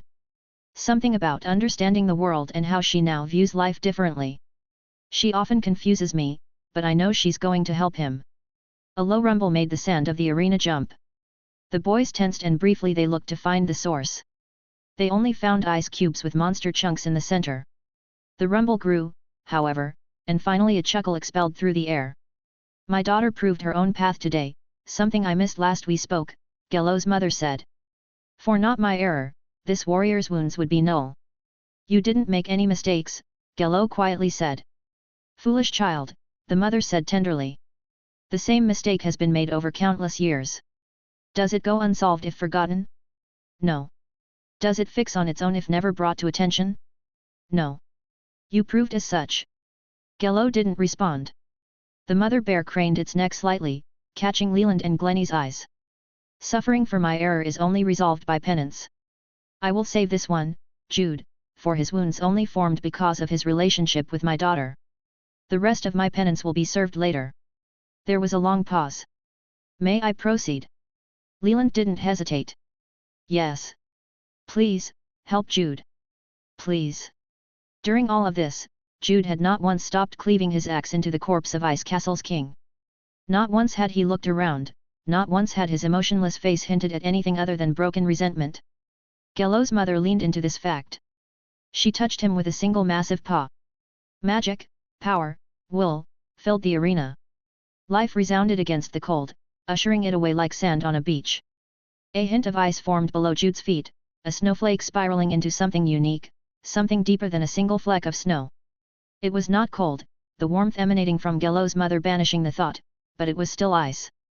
The snowflake grew and grew, pushing aside the corpse of the king before taking Jude's weapon. It was gentle, calming even. It touched his boots and blood-stained fingers, slowly warming his body from the frozen prison he had been trapped in just minutes before. The ice turned to a sapphire hoarfrost, cocooning his body in something deeper than simple cold. There was no fear of frostbite, there was no certainty of freezing to death. Not while a thaumaturge of such absolute magic guided him. Jude collapsed, which was quickly followed by a deathly scream. Glennie and Leland lurched to help, but Gello blocked their path. She whispered something about trusting her mother, and that was that. The boys resolved themselves to watch their friend cry out in pain. A minute passed before the screaming quieted. The frost had consumed Jude completely at this point, but Gello's mother had never once broken her presence. She continued to pump her cold yet warm magic into him, even as his body convulsed and seized. Then, like a yelp in a silent room, there was sound. It wasn't Jude, it wasn't even words. No, it was music, long slow hums each higher or lower in pitch than the last. The song was soothing, Gello made sure of that. She had heard Jude's harmonica playing back in the island forest. She had been drawn by his tune, she only hoped to do the same. Gello hummed and hummed, slowly walking closer to her collapsed friend before resting beside her mother.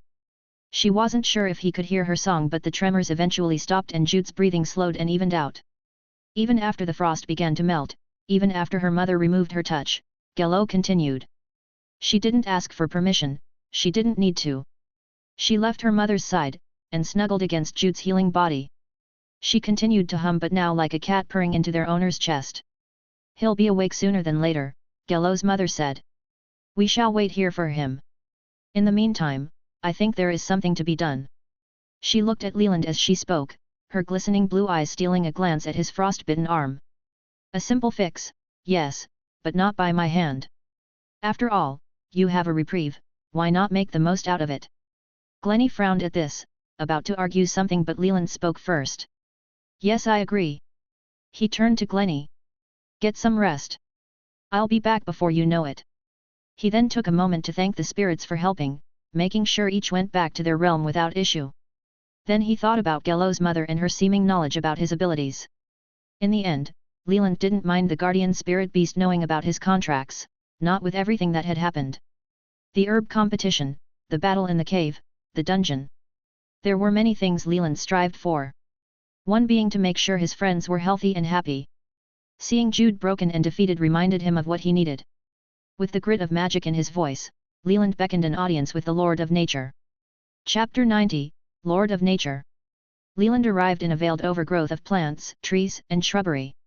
A world of dense shadows and denser foliage greeted him, all of which was covered by the sounds of birds, the chirping of tree frogs, and the cries of small primates.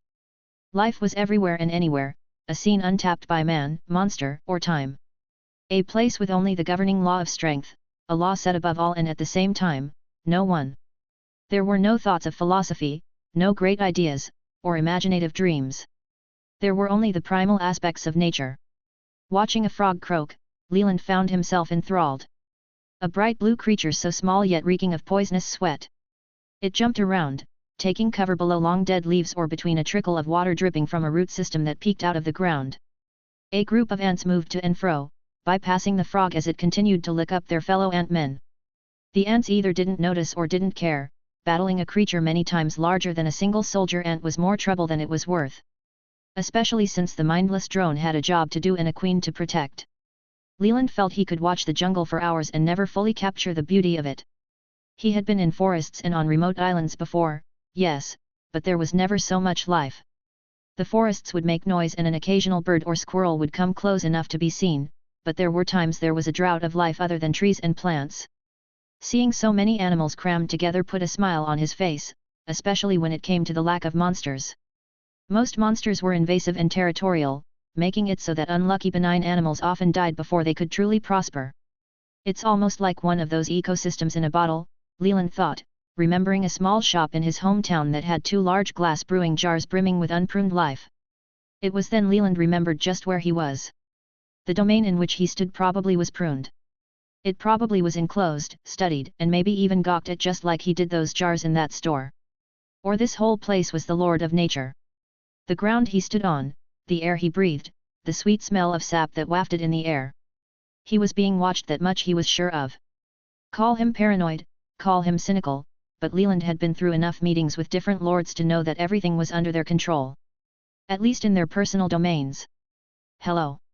Leland asked just louder than his normal voice. He quickly added, "This place is beautiful and I fear my presence is corrupting it." At his words, a flock of birds suddenly took off from the upper canopy.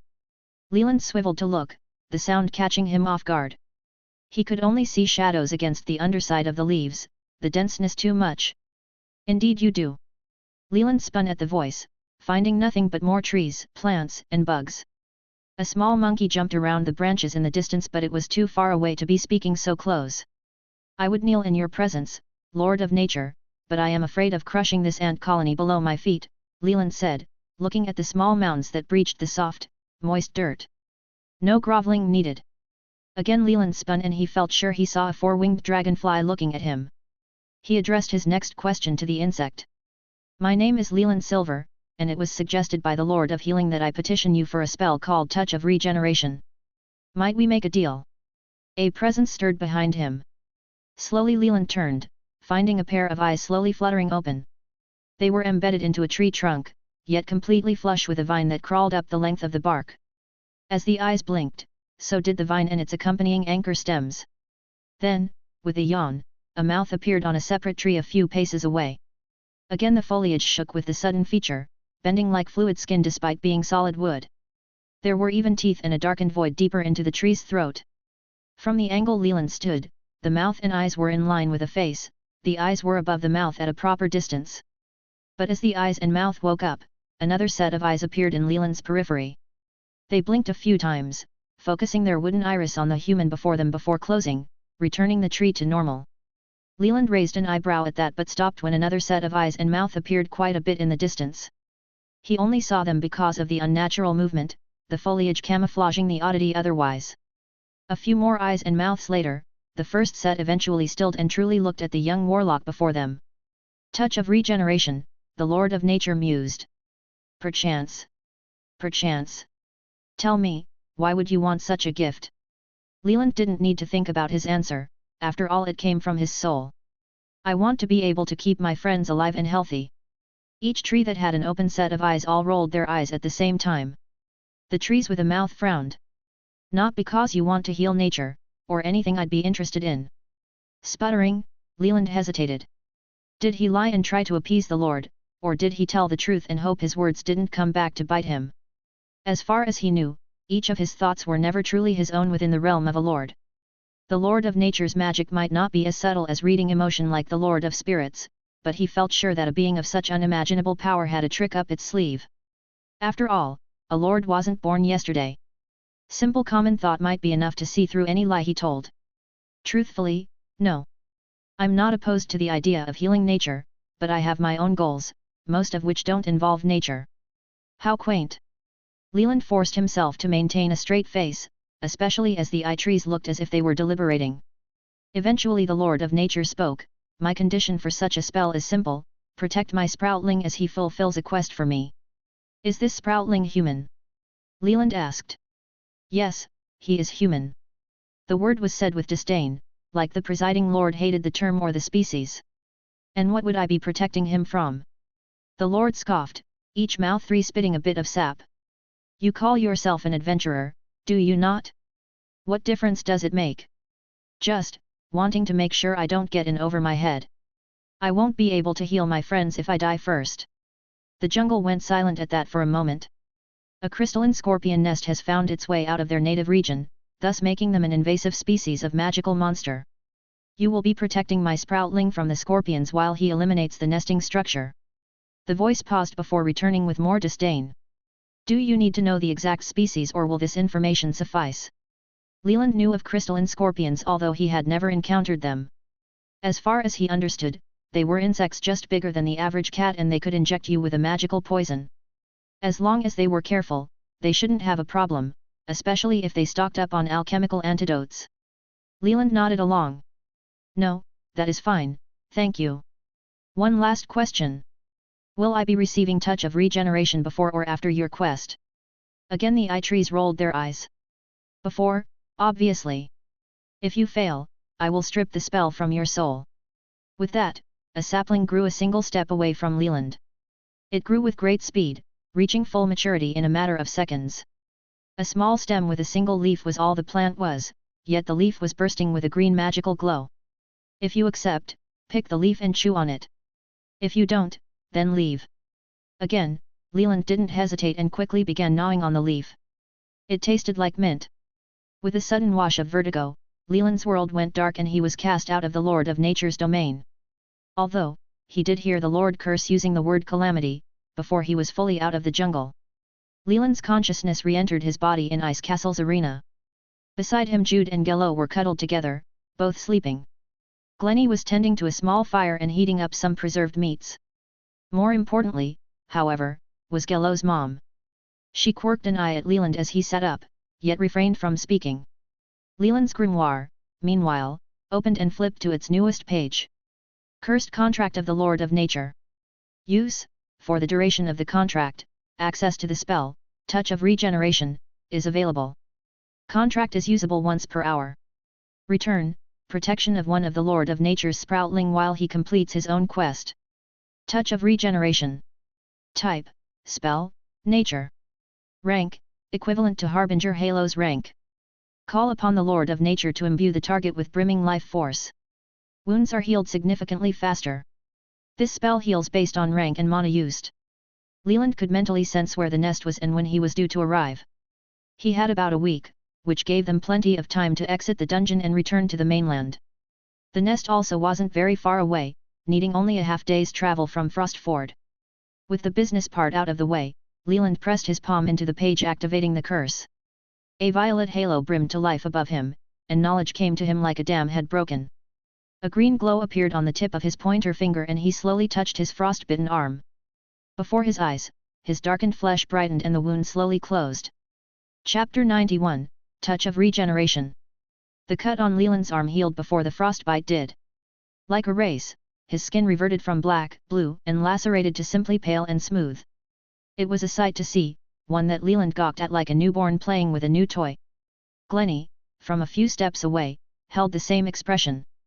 Most healing spells, or at least those of the Lord of Healing, were instant and potent. A cut like Leland's would be healed in a matter of heartbeats, not over the span of about a minute. Seeing flesh knit back together was very surreal to the boys, yet Leland couldn't help but shudder in delight. Touch of regeneration didn't just heal. It invigorated. Leland felt good, like the morning after a bountiful night of sleep on a bed made of silk and clouds. His muscles regenerated, his joints softened. The tension left his shoulders and the odd crick in his neck disappeared with an audible pop. Seeing his skin move in such a way was a small price to pay in his mind. "Glennie, you've got to try this," Leland said, clawing his way to his feet. He sat directly next to his rogue friend, holding his green glowing finger out. Glennie, as hesitant as he was to touch a strange unknown magic, reached out and nudged Leland's finger with the back of his hand. "Oh! Ooh!" Something deep within Glennie released. A knot or a torn tendon, or something. Whatever it was, the relief came almost instantly. It took a few dozen seconds for the deep wound to fully heal, yes, but the simple notion that it was being addressed eased his suffering. Frankly, he didn't even know he was injured, having grown used to the pain for so long, but now it was like night and day. How did he ever put up with such a thing? "It seems much more potent than your ring," Glennie mused while stretching his tired muscles. "I have to agree," Leland answered in turn before standing. "Let's just hope the quest I have to do is worth it." Glennie watched his friend slowly walk toward Jude and the small cub resting on his chest. The mother bear eyed the newcomer, a blank stare on her face. While Leland was speaking with the Lord of Nature, the mother bear had hardly spoken to Glennie, only asking him if he was cold. Glennie, of course, was, and it was quickly suggested he build a fire. He didn't have a great red on the mother bear, but it was evident she meant them no harm. After all, she could have easily killed them all like she did the horde of monsters just an hour earlier. "What quest?" Glennie asked. "A protection detail into an invested scorpion cave for a legacy of nature. I'll fill you in later, for now," Leland trailed off as he crouched next to Jude and Gello. He pressed his glowing finger into Jude first, stealing a glance at the mother bear. The bear looked interested, but wasn't motioning to attack or anything. Even with Leland being in such proximity to her daughter. He touch of regenerated Gello next, earning a tilted head from her mother in response. Leland's heart pounded at this, yet he stood tall and took a step forward. Would you like me to?" "Certainly." The word flowed from the mother bear's snout like a gentle crash. Without adrenaline or the fear of losing Jude, nothing stood in the way to blunt the way she spoke. Power, authority, age, wisdom. Leland didn't know, but he could feel it. Something was fundamentally different about Gello's mother, something that reminded him less of a beast and more of a lord. Slowly Leland stalked closer to the massive bear. A gradient of blue ice and white fur met him like chainmail on a night. He searched for a location he could reach his finger through the frozen armor, yet always came up empty. Granted, he had only searched a small portion of her front leg everywhere within his reach. The guardian spirit beast, tensing his trepidation, shifted slightly, showing off a particular patch of bland fur. Leland didn't hesitate, he would feel his contract's timer running out. With a gentle prod, his glowing finger touched the bear. The power and magic zipped into her body, disappearing deep within her very being. "Oh!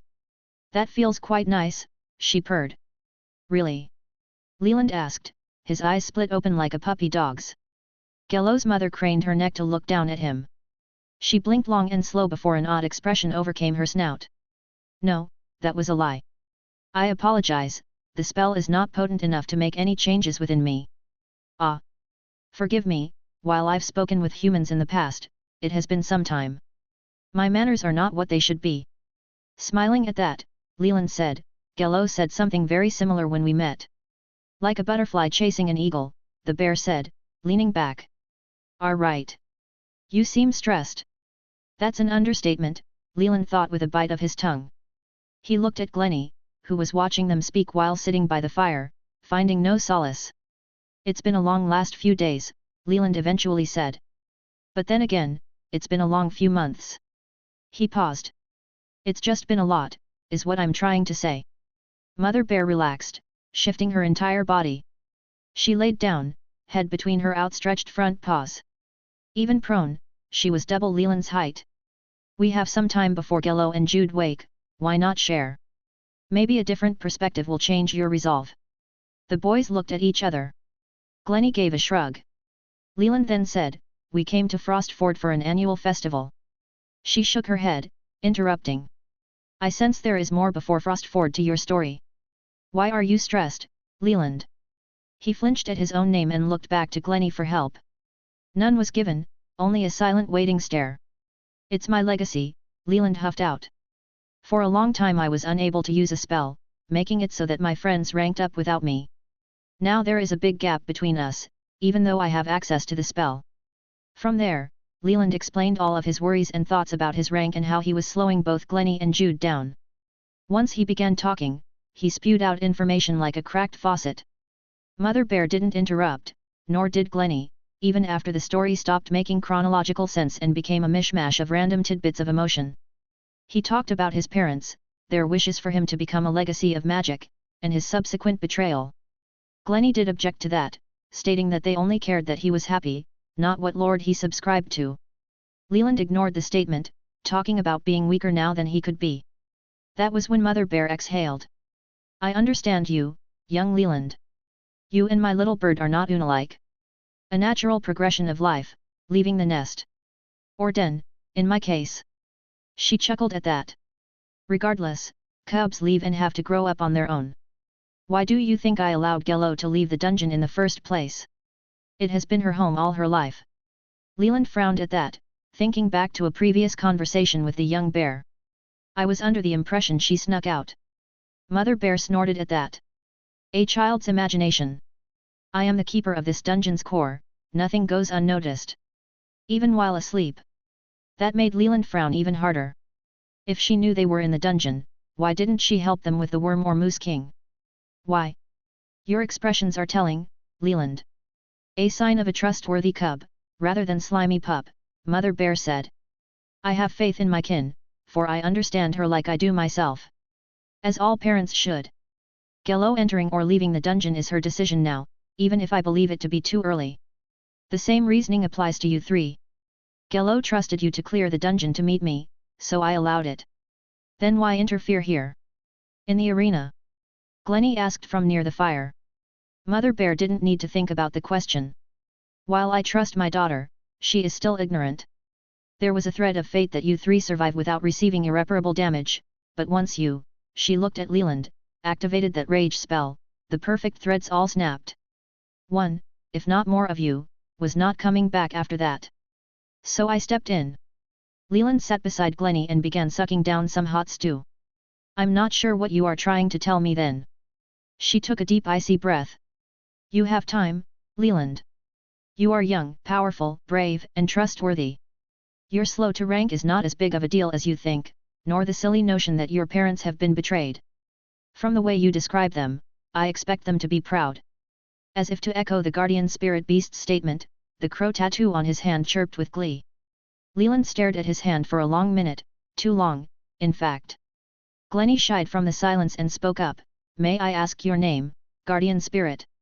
Gello's mother released a bemused exhale. Frostford's founder gave me the name, Flo. It's wonderful to meet you, Flo. As you've already picked up on, I'm Glennie, that's Leland, and Jude is the one with Gello. Flo smiled at the late and redundant introduction. Glennie continued. You say you know what happens inside the dungeon, but do you know what happens outside? She subtly shook her head. Poachers.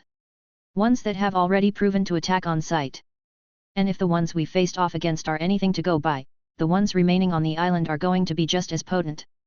We suspect an ambush upon our exit. Thinking for a second, Flo nodded toward the opposite end of the sandy arena. Maybe the items in that chest will help. Glennie and Leland both looked, finding an ornate golden chest sitting idle across the way. It had not been there prior to the battle, nor during. That could only mean one thing. Loot. Chapter 92, Scroll. Opening the chest, Leland and Glennie were met with a pair of items. The first, and least cool-looking as Jude would put it, was a rolled-up piece of parchment bound by a leather bow. The second, and more cool-looking, was a chain-link flail. A dark leather grip wrapped around the base hilt and handle, where thick iron rivets stuck a metal casting in place. Attached to the casting was a chain that ended with a spiked ball. The ball instantly caught the eye of both Leland and Glennie. They sucked in a surprised gasp when it ignited into an icy fire. Blue and white flames warmed the area, casting a bright glow from inside the treasure chest. Leland, thinking fast, snapped his hands into the chest, yanking out the bound scroll. Ah, he yelped, his hand already blistered and actively turning black and blue. He dropped the paper and rushed to a nearby pile of snow and ice left over from the battle with the Moose King. With a soothing chill, the pain eased until the cold brought unease. "Man," he whined. "The contract with the Lord of Nature still has another 20 minutes until I can use it again." Glennie, now holding the flail, gave his friend a pitiful smile. From holding the weapon at its base, he could feel his skin warm through his cloak and layered shirts. Still, he couldn't help himself from twirling the ball and chain around like some kind of legacy of the pit fighter. Speaking from across the arena, Flo spoke, "It's called Comet's Fall." The massive bear stretched, making sure not to crush her nearby daughter and Jude. "It's one of the rarer items that this dungeon can drop." Glennie snorted at that. "Ironic, really. None of us will use it, not unless you want it, Leland." Clutching a chunk of ice in his hand to his chest, Leland scowled at the aflame weapon. "I'd rather not. Can't hurt to carry around, right?" The memory of helplessly dodging the wraith came back to Leland. He wasn't a weapon user, it had never been in his wheelhouse of skill. He always envisioned himself making grandiose spells, slinging attacks and preventing enemies from even nearing him. That, now more than ever, seemed incredibly foolish in hindsight. Simply having the flail in hand would have given him more protection than not, even if he failed to properly use it. With a begrudging nod, Leland agreed. "At least until I can find something more my speed. A flaming flail, while unique, might be a little too unique. You know." Glennie nodded along with the question yet found his attention back on the weapon. With a frown, he inspected the handle for a long minute. Flo? Do you know if it is possible to turn the flames off?" The mother bear chuckled at that. "Your will can do many things once you put your mind to it." With her words, Glennie effortlessly turned off the blue fire. "Hey! Easier than I expected. Many trials become simple once you complete them for the first time," Flo continued. "Even something as difficult as conjured weapons. Hands mold clay, but clay also molds the hand." Glennie froze with her words. The Sightless King's power, the power he took to be his own, was something he practiced with daily. Well, daily when there wasn't some crisis or threat on their lives to deal with. It was slow progress, but his weapons could take on a few direct forms, that being mainly increased or shortened lengths of his main elongated daggers. Eyeing the flail, Glennie wondered if something like chains were possible with his power. The obvious answer was yes, but the simplicity of such an answer was realms above him. Or so he thought. Flo's words about clay fluttered around his mind, even as Leland went to pick up the scroll. Maybe there was something there? Maybe the Sightless King's power was moldable. Leland tried to ignore the pain in his hand as he inspected the scroll. His ring of regeneration was doing its job quite well, most of the blistering was already fading, but the dull throbbing ache still remained. He resolved to put his mind to something else, the obviously magical scroll. Having seen hundreds of similar bound pieces of parchment over the years through his parents' magical work, Leland knew exactly what he held. In simplest terms, it was a spell formula. It took a careful hand and years of knowledge and innovation to create such an item or luck, to find it in a dungeon. His dad loved the things, even going so far as to have a room solely dedicated to their creation in their family home. As a hobby, he would craft and create dozens of variants of the same formula, each more redundant than the last. A cantrip that automatically folded letters for envelopes? His dad would augment the formula to make sure the letter was folded perfectly. The legacy of magic's crash lightning spell? He would imbue it with rainbow lightning instead of the normal light blue. If only people could use some of his more impressive formulas, Leland mused while pulling the leather binding off the scroll. The issue with spell formulas was that they were tailored to the creator. Creating a formula that others understood was an art that his dad had no reason to aspire to. He could make a pretty penny selling his work, sure, but the effort would ruin his hobby. Some mages spent their whole lives creating simple formulas for the masses of rich nobles and wealthy heirs, formulas that were bland and basic. The one Leland held was different. The scroll unraveled to a long piece of paper with thick ink lettering and multiple runic circle drawings.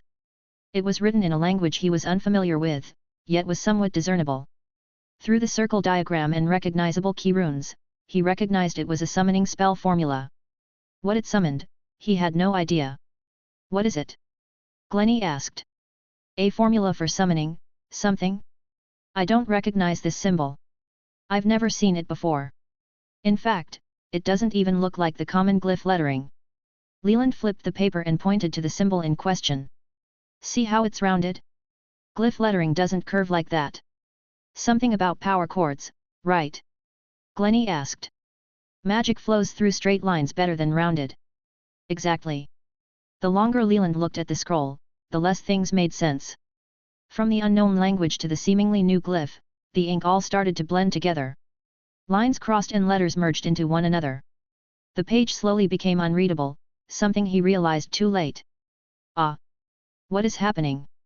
He dropped the scroll when the ink filtered toward the edge of the paper, beating up like blood across a light scrap. The ink squeezed itself out of the paper, flowing out and into the sand. Dark rivers moved through the arena, conjoining together like a magnet attracting shards of metal. Soon a puddle of ink rose through the sand, pooling into a small sphere of blackness. It lifted into the air, the distinct resonating whoosh of mana in the air. Then Leland's tattoo pecked him. He grunted with pain, pulling his hand to his chest where his other hand resided. A drop of blood formed just below his crow tattoo's beak, but he quickly rubbed it away on his pants. He glanced at Flo, finding her watching him with one of her big bushy eyebrows raised. He swallowed and looked at Glennie. You okay there, buddy? The rogue asked, looking at Leland's hand with a difficult expression. I haven't wanted to pry, but I've noticed that happen a few times. Leland gritted his teeth and went to respond, but Flo beat him to it. It seems Leland's lord holds an interest in his adventures. A crow tattoo, hey? I thought the Lord of Crows stopped taking legacies decades ago. Leland chose to bite his tongue and refocus on the floating blob of ink, but not before sharing a look with Glennie. Glennie accepted the silence for what it was, trusting in his friend. Flo, Leland suddenly said. Do you know what this is? The mother bear shifted her weight, digging a bit deeper into the sand she lay on. I do not, which is very interesting. I have seen every item this dungeon can produce over the years. Well, that is obviously not true. I had thought I'd seen every item this dungeon can produce. What about the scroll itself? Glennie asked. Ever seen something that did that? He motioned at the ball of floating ink. I have not. Any ideas what it is? I couldn't make a guess. He turned to Leland. What do we do with it? Leland was asking himself the same thing. The scroll was useless now, not unless they could figure out how to rewrite the formula with the ink. But then again, maybe that was the point. Maybe the true item is the ink. Leland asked. I could try to bottle it. Flo and Glennie didn't speak right away, and eventually started brainstorming other ideas. But nothing of substance came of it, and they eventually decided Leland's idea was best. Empty bottle in goodish hand, Leland slowly approached the ink ball. As soon as the glass rim touched the magical liquid, gravity took. The ink fell, splattering all over Leland's hand like an egg hitting a sizzling skillet. The ink bubbled and spat, but never lost volume. It glued itself to Leland's hand like thick tar mixed with cobwebs. Then the pain started. A white-hot brand blazed against the back of his hand, searing his skin like the backside of livestock. He screeched in pain, causing a wave of cold to rush out from across the arena. Instantly Flo was beside him, her massive eyes looking at the frail human worriedly. Glennie was next, rushing over while screaming out his name. Yet Leland didn't notice. He couldn't, not really. The pain was one thing, but as the ink contorted and morphed, he started to see a pattern. Something clicked in the back of his mind, something that he had seen countless times in his years of learning the basics of magic. A black circle was forming, more specifically a magical circle. It bled into his skin, prickling him like 1,000 needles. He knew he should be freaking out, but as he saw a new tattoo form around his inked crow, he couldn't help but be fascinated. Chapter 93, New Ink. Black swirls of ink rotated around Leland's crow tattoo. It moved through his skin like a worm in soil or a dolphin swimming through a swamp. Fit with bramble and thorns, the new tattoo wrapped itself into the crow's talons like a wreath, giving the bird a proper place to stand. Still it shifted through different designs, some organic, trees and bushes, others abstract like broken slivers of dark iron. It moved and changed, never resting for more than a few seconds before moving through his skin again. It didn't hurt any longer, not that Leland cared. No, he was too focused on the smug expression his crow tattoo had taken on. The small bird occasionally flapped its wings or silently cawed, obviously happy with whatever changes were ripping through its host's body. You all right? Glennie asked. Honestly, Leland didn't know. He wanted to say no. He wanted to explain that he felt more violated than he seemed. Yet he couldn't. He knew he should, as an unknown magical item suddenly becoming one with him was usually cause for concern. But the Lord of Curses seemed to be happy with this change, so why shouldn't he? Unless his lord misled him and actively sought to end his life, Leland couldn't bring himself to worry about the tattoo. Not when he had a hypothesis to what the tattoo actually was. That was for later, though. When the ink finished moving around and when he could actually activate the magic it held. "I think so," was all he said. "It's not hurting." "Not anymore." "What does it do?" "That," Leland hesitated to answer. He had an idea, yes, but he didn't want to say it aloud. Not because he thought his company would make fun of him or call him mad, but rather because if he explained and turned out to be wrong, then well, the disappointment might be worse than being incorrect. Still, he couldn't just not answer. When the ink was within the scroll, it was a summoning circle. A ritual, one that summoned something I did not recognize. And well, it might be the same but just on my hand. Flo, and her massive size, relaxed. She had rushed to Leland when he screeched in pain, but seeing that he was fine now, she backed up a bit. Humans were warm-blooded after all, she'd hate to kill the boys by lowering their body temperatures just from being adjacent to them. "In matters such as this, I have found the best course of action to be research," she said. "I would advise you not to try and summon the tattoo's ability. Not without more understanding." Leland didn't answer, only looking from the mother bear to his hand. Glennie, however, did. "What do you mean? You think it might be dangerous? I thought summoning rituals had safeguards in place for the caster." "They do," Leland muttered with a grimace. "Correct," Flo replied. "But Leland and I both did not recognize the symbol in the scroll. What happens if the ritual summons, say, a demon? Or a voidling? Those safeguards you spoke of are for lesser beings, those that can be summoned with household objects as opposed to the more dastardly." "Dastardly?" Glennie asked, looking between the bear and his friend. Leland answered, "As in sacrificing people, magical monsters, or beasts, or," he said the next word with quiet aversion, "souls." Flo nodded along, hearing every single word. "Souls? Yes. Just like the ones you summon and extract. Would the Lord of Curses be that sadistic to use souls for something like that?" Leland honestly didn't know, not when he could consume souls for power. He knew, however, that the soul was reincarnated when he did that. Would it be the same for the tattoo? Would the Curse Lord celebrate something like that? Thinking back to the kindly old woman that appeared to him in his dream ceremony and first contract with the Lord of Magic, Leland didn't think so. She seemed to care about him and his well-being, surely she'd know that using a soul for such a reason would only break his heart. He wouldn't, ever use the summoning tattoo if that was the case. Legacy and Lord be damned. His mind went to his newest spell, Soul Fire. He had yet to test it, but what if it was the same? What if igniting a soul to use it as ammunition was the same as Leland? He spun, finding Glennie only a step away and staring in worry. "Sorry. Got lost in my head." The rogue gave a rueful smile. "I get it.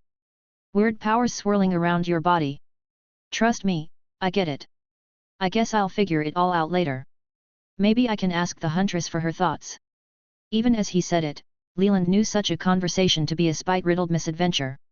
While the huntress might have an understanding of odd potential powers, did he even want to ask her? She had made it clear she was looking into his legacy specifically, and the longer he could keep her in the dark, the better. Or at least he thought. Why do that when you can just send your parents a letter? "Don't tell me you ran out of that fancy courier set?" Glennie asked. "No, I've still got plenty. But they are back in the inn in Frostford." Glennie snorted at that. That was a lot of inns. Leland laughed at that, the gnawing pit in his stomach finally fading. Then the realization came over him. Did I really suggest that I should talk to the huntress over my parents? He shivered.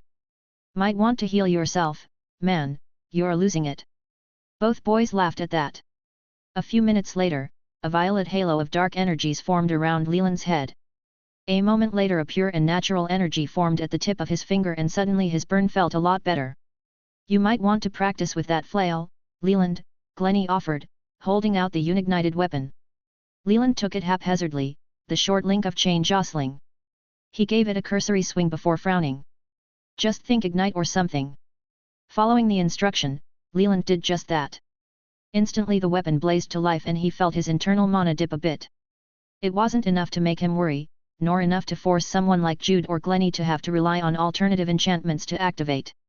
The weapon, while flashy and chaotic, would serve him well enough.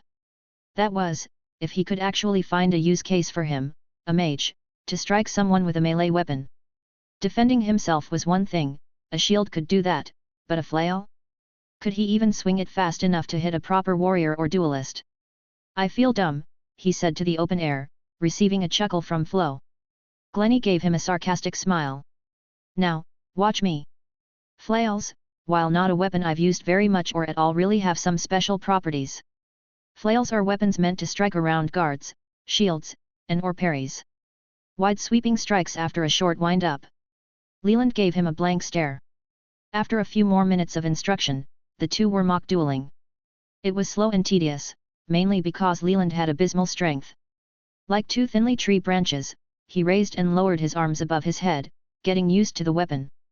Eventually mock dueling turned into quarter-speed repetitive motions which then evolved into half-speed sparring. Glennie defended with odd conjured weapon structures, none of which resembled daggers or swords. Simple shapes, squares, rectangles, anything that resembled his glorified weapon of choice. As much as this was practice for Leland, Glennie found himself straining to maintain his powers. The low speeds mixed with the, for lack of a better word, weak attacks, proved a good regime for the young rogue. He didn't need to focus on his footwork, feints, or powerful strikes and could instead entirely work with his conjured weapons. As they continued, Leland grew more confident and threw wilder and different strikes. It wasn't just what Glennie originally taught him anymore, now he changed up the pace of their sparring with moves that just felt right. At least, they did until Glennie parried the ball and chain, throwing it out of Leland's hands. Ah, the legacy of curses muttered. Flo laughed across the arena. Glennie let go of a crimson pitchfork-looking weapon, letting it fade from reality. Overzealous. I like it. Leland couldn't help but smile at the fun he was having. Tiring fun, yes, brutish fun, yes, not his cup of tea fun, yes, but fun nonetheless. He took his time picking up his flail, allowing Glennie time to conjure a new weapon. The rogue, throughout all of the sparring, had focused on molding his weapons like Flo hinted at. He wasn't sure if she knew of his power or if her wording was nothing more than a figure of speech, but regardless, his sightless king power responded well to the molding. But as he tried to form his newest creation, something just wasn't right. Molding, molding. Clay? Pottery, he mumbled under his breath. Pottery, ceramics in particular, were brittle.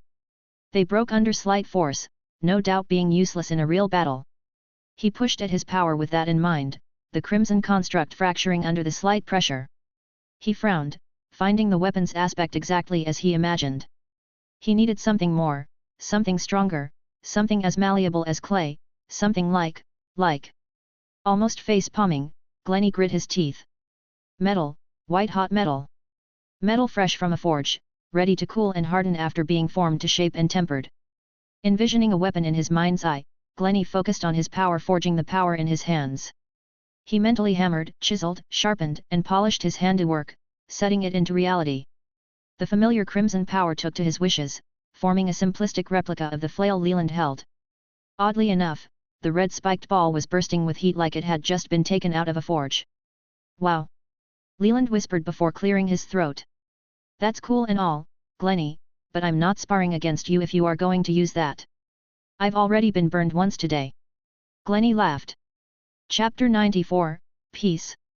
Jude's eyes were the first thing to move. They twitched within their housing, rolling around the insides of their eyelids like they were having a bad dream.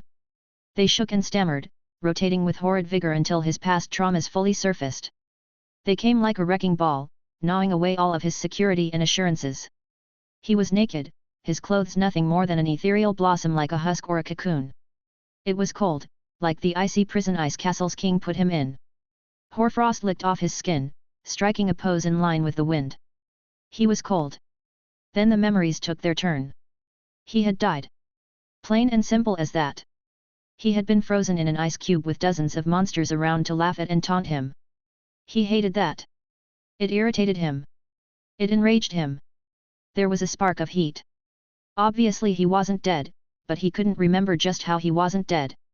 All he remembered was red rage, a young bear cub yelling his name, and his two best friends calling for him. They were still out there, right? Those he loved? Those he wished to succeed even if it meant he died? Just where were they, he wondered. Where was he? It was cold, so very cold. Jude just floated there, hovering in a void of colorless darkness. He could see himself, highlighted like a spotlight directly above him, yet nothing more. Alone with his thoughts, he sat, wondering, pondering, theorizing. Yet there was more, just what was it? Oh, right. The nightmare. Cold, ice, frost, death, crying, friends fighting for their lives. And rage. A lot of rage. Rage. That made him angry, right? He was supposed to be the angry one. He was supposed to be the one who was enraged? Why couldn't he get mad, then? It was there, in the background, but muted and locked away. That was a good thing, right? The longer he looked at it, the longer he leaned toward the side of bliss. It was a nice sentiment, having no rage.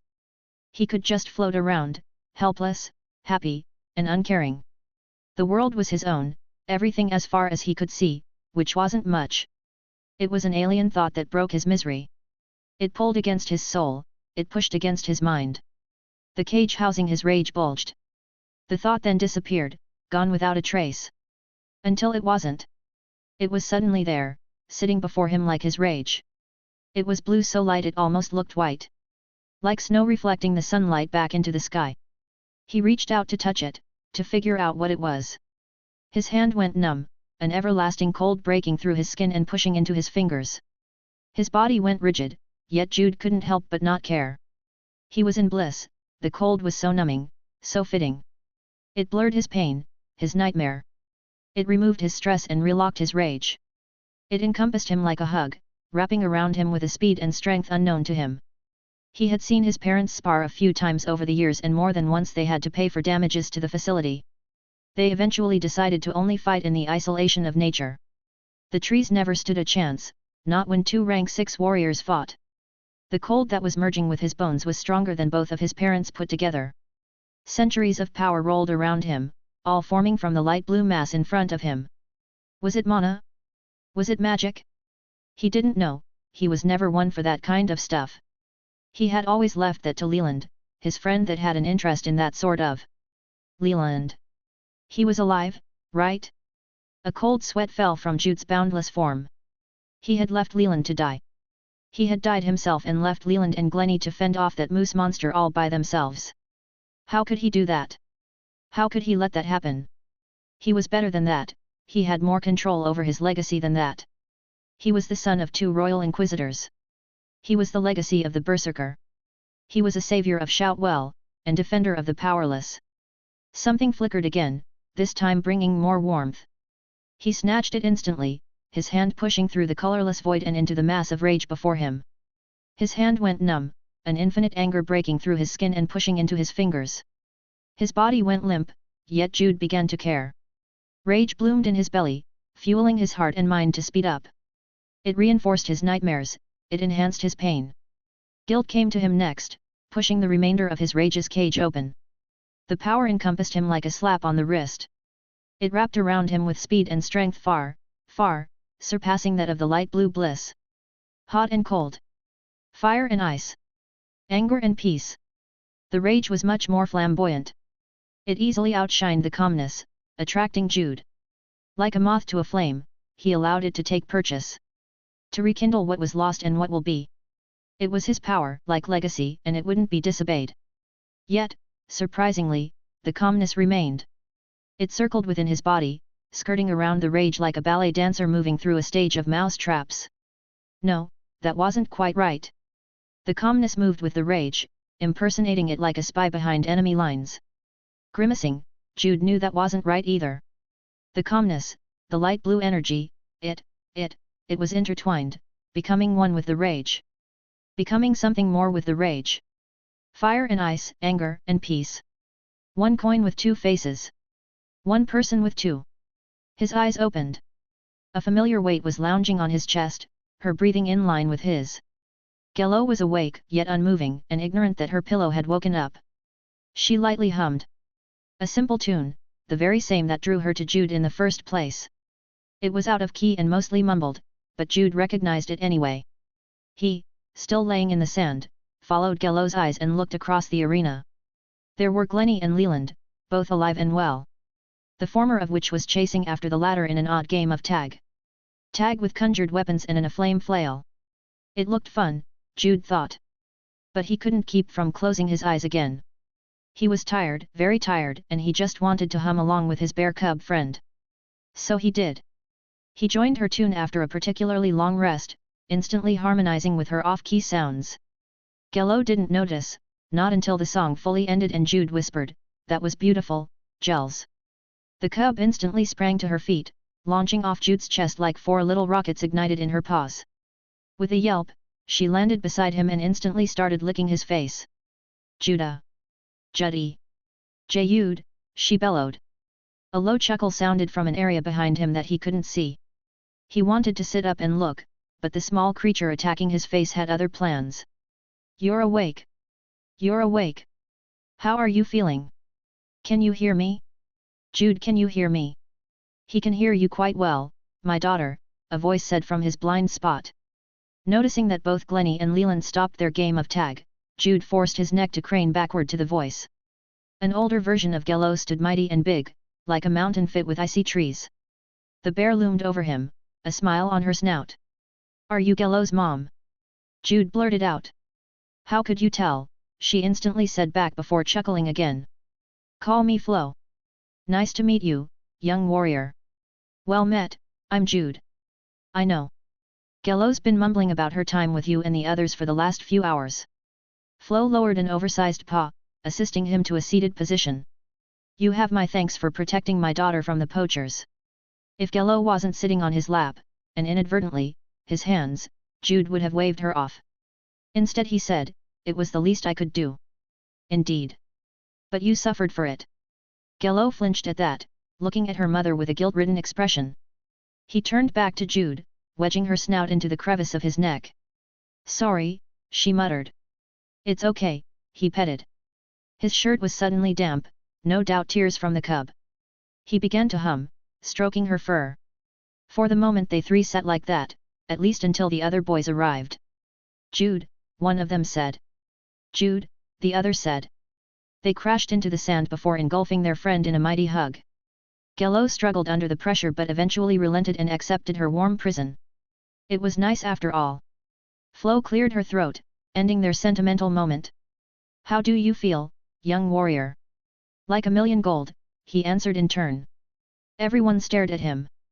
"Seriously," he continued. "I feel good. Loose. Limber." Leland was the one who spoke, touch of regeneration strikes again. He smiled in relief. "But in all seriousness, you were broken. After the battle, I mean. You don't feel anything is wrong?" "Broken?" Jude asked. I don't feel like I'm broken. I feel good, really good." A silence stretched for only a moment before Flo said, "Good, it worked then."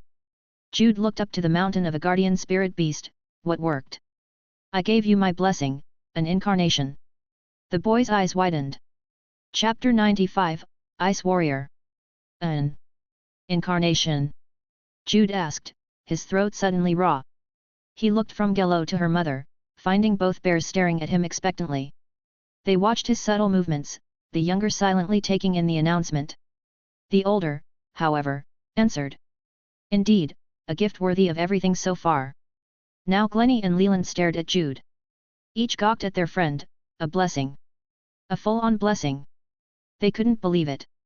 Congratulations were in order, drinks, partying, a wonderful warm night in a tavern. Their return to civilization would be glorious. Both Leland and Glennie could see it now. At least, until Jude's next words. "What's an incarnation?" Everyone else froze with stupor, even the two frost bears. Gawking turned to blank faces which then turned into irritated maws. Only Flo regained some composure, the others cracking like an overheated glass statue. But silence reigned supreme. Leland was first to fully taken in the situation. "It's a type of blessing from ancient intelligent beasts. Specifically, Gello added, a war-themed blessing. Jude slowly nodded, feigning understanding. Glennie coughed. A blessing is a gift someone of great power can bestow on someone else. In this case, flow to you. Jude mouthed. So like my tattoo of regeneration? My parents are quite powerful if you don't mind the humble brag. Again, silence reigned. Blessings aren't so much physical items, but rather an understanding of an aspect of magic or a dynamic change in someone's aspect, Leland retorted, referring to one of the many introductory magic textbooks his parents made him read. But I don't use magic, Jude said with a frown.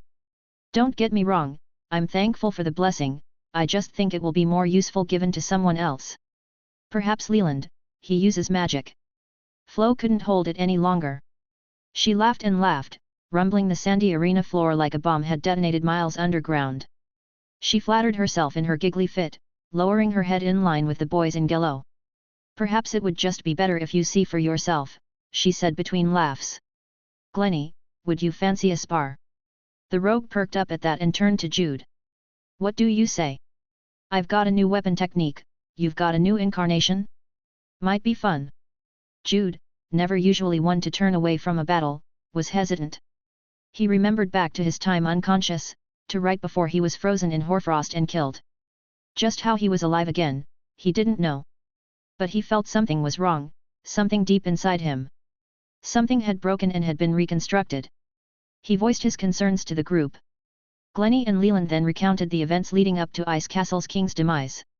Jude listened intently to all of it, yet never spoke. He didn't remember any of it, even after waking in a raged-out state, as Leland put it. He especially didn't remember hacking away at the moose, killing it like it was a common, non-magical, deer. And then you just kept hitting the king's corpse.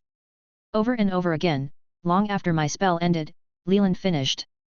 That was about the time Flo arrived. She jumped into the arena, killing the crowd of monsters, and magicking you asleep. Flo cleared her throat. My magicking you, was the ritual for giving you my blessing. I sensed the unmasked raw rage in you. There were a few threads of fate I harped on, one such being a glue of sorts. The cold piece, Jude muttered. You locked the rage inside of me away. And when I unlocked it, the cold piece intertwined with it. That was you. The mother bear gave a slow nod. That power, it soothed my nightmare. A nightmare that hopefully shall be hesitant to return, Flo replied. How do you mean? Jude asked. Rage, and all of its kin, have equal opposites. Anger, irritation, rage, calmness, excitement, peace. A mask, of sorts, one with a fissure through the center. The rage leaks out, blinding those who look through. Peace, in this case, is the glue to smooth the fissure. I see. My blessing is weak, however. That is the way of the lords and their pets. As you grow in strength, so will your lord's guidance. My blessing, while exactly what you need, is only a temporary fix. But even a temporary stepping stone provides a footing to reach the peak of the mountain. With little more to say, Glennie and Jude stepped away from the group and into the center of the arena. As he did, Jude looked around, finding monster body parts in partially melted ice around the periphery. He wished he could have seen it, Flo decimating them. It would have been a sight to behold. Ready? Glennie asked, extending his arms. A quick swipe of crimson-red power blasted from his palms before sprouting like an opened umbrella. The change was quick and wobbly, but his power solidified with every pounding second. Like an initiate legacy of the forge, he crafted his weapon with bountiful imagination and vision. The outcome wasn't exactly as he wanted, but what he was going for was evident enough. A scimitar, a back-curing blade fit with a single-bladed edge and short hilt. Jude let out a low whistle, summoning his own battle axe from his hand tattoo. He took a minute, looking at the eternal blood that licked his blade, reading through his legacy rankings. Everything was in order, albeit higher than he originally imagined. He shrugged, lowering his hands and raising back his weapon. Ready, he said with a playful snarl. Go! Leland shouted from the side. The spar started with the rogue turning invisible and rushing through the sand. The berserker mimicked the move, minus the invisibility. They clashed in the very center of the arena, Jude reading the imprints in the sand like a book. Hot sparks clashed from their weapons, Jude powering through with his increased strength. Likewise, Glennie dipped and skipped around the sand like a dancer, moving around his friend with precision. First blood streaked down the back of Jude's leg, the heat from Glennie's crimson blade nearly searing the wound shut. Jude grunted at the pain, his legacy ability activating instantly. His agony fueled his movements, pushing his strength and rage higher. He hesitated, however, feeling something in the background. He checked his leg, something he would never have done if in a real battle. But then again, Glennie might attack to prove a point, so he made it quick. What he found almost made him call off the spar. Ice, a small pocket of ice. Like he sat in snow and some stuck to his pants. He frowned, but before he could inspect more, a curved crimson blade appeared from stealth. Jude reacted quickly, parrying the attack before shoulder bashing the invisible Glennie. Hearing his friend grunt back and retreat put a smile on Jude's face. Why was he worrying so much? He loved to battle, he loved to spar. Why was he worrying about some ice? He was literally in an ice castle. The stress of the last few days washed over him as he let out another one of his legacy abilities. He bellowed with power, the war cry adding to his strength and upping his threshold for pain. Then he leaped, flying through the air toward where he last saw one of Glennie's footprints. The agility-based rogue, however, moved out of the way, circling under the mid-air berserker. Jude landed, breaking the stone under the sand in a small arc. Glennie predicted this, appearing with his weapon raised. Jude turned quick, however, blocking the attack before receiving a kick to the gut. He bounced through the sand, rolling in such a way that he gained his footing. Like a bolt of lightning he shot off, back to Glennie. Jude's battle axe, however, was no longer a bloodied mess of iron and instead was frozen over with sharp hoarfrost. He swung wide, cleaving with what used to be his only ranged attack. Before a red crescent of raw rage would ignite from his axe and blast through the air, but now a frozen blue arc launched out. The sudden change in ability caught Glennie by surprise. He blocked most of the damage, but his forearms and wrists were gushing blood as the ability raised past him. He lowered his guard, expecting the bout to be over, but something yanked him from behind. Like a boomerang, Jude's crescent ability made its mark, returning to the berserker with frigid strength. Glennie, caught in the attack, flew through the arena and landed just before his opponent, his invisibility dispelled. Both friends looked at each other, their eyes wide. Jude, however, broke his stupor with a sinister smile. He raised his arms back and up, hoisting his frozen battle axe high into the air. He then thrust with all his might, ending his attack just before Glennie's open neck. "I win," said the legacy of the berserker. "Jude," Glennie whispered, already accepting his defeat. "What's with the ice?" All across Jude's leg, a thin layer of blue-tinted ice crested him like the pant of a suit of armor. It bent and pivoted at his joint, moving with his muscles in a similar fashion to Gello and Flo. He then noticed his axe, flared and frozen, sharpened and cool. "Hey," Jude said. "That's new." Chapter 96, Tears. After a round of Leland touching the two combatants with a green glowing finger, everyone sat in disgust. "The ice cools me while my rage heats me up," Jude explained. "The effects are a nice touch, also." "A nice touch?" Glennie said incredulously. "Your crescent strike pulled me into you. How is that only a nice touch?" Jude simply shrugged. "Maybe it's a bit more than nice." He turned to Flo. "Thank you." The giant bear gave a slow nod. "Payment well sought." She looked at her daughter, giving her the stare. Thank you all for helping me get home," Gello sputtered out. Jude petted the young cub as Leland and Glennie waved off the praise. "Thanks for helping us get away from the poachers." Now it was the cub's turn to look bashful. Flo cut into the positive feedback loop, "The incarnation has yet to fully present itself. In time you will grow to control the ice more." "I see," Jude said. "Any idea how long that will take?" "Some time," the bear concluded. "Right," Jude then turned to the group. "What's next?" "Train some, prepare to exit the dungeon and fight for our lives." That spurred a much-needed conversation. Entering the dungeon might have been out of necessity, but venturing into its depths sure wasn't. Meeting Flo, for Jude at least, was important enough to brave the monster and bosses, however. It was their goal, their cause, their reason for everything that had happened over the last few days. And now that that goal had been completed, the question of what to do next was front and center.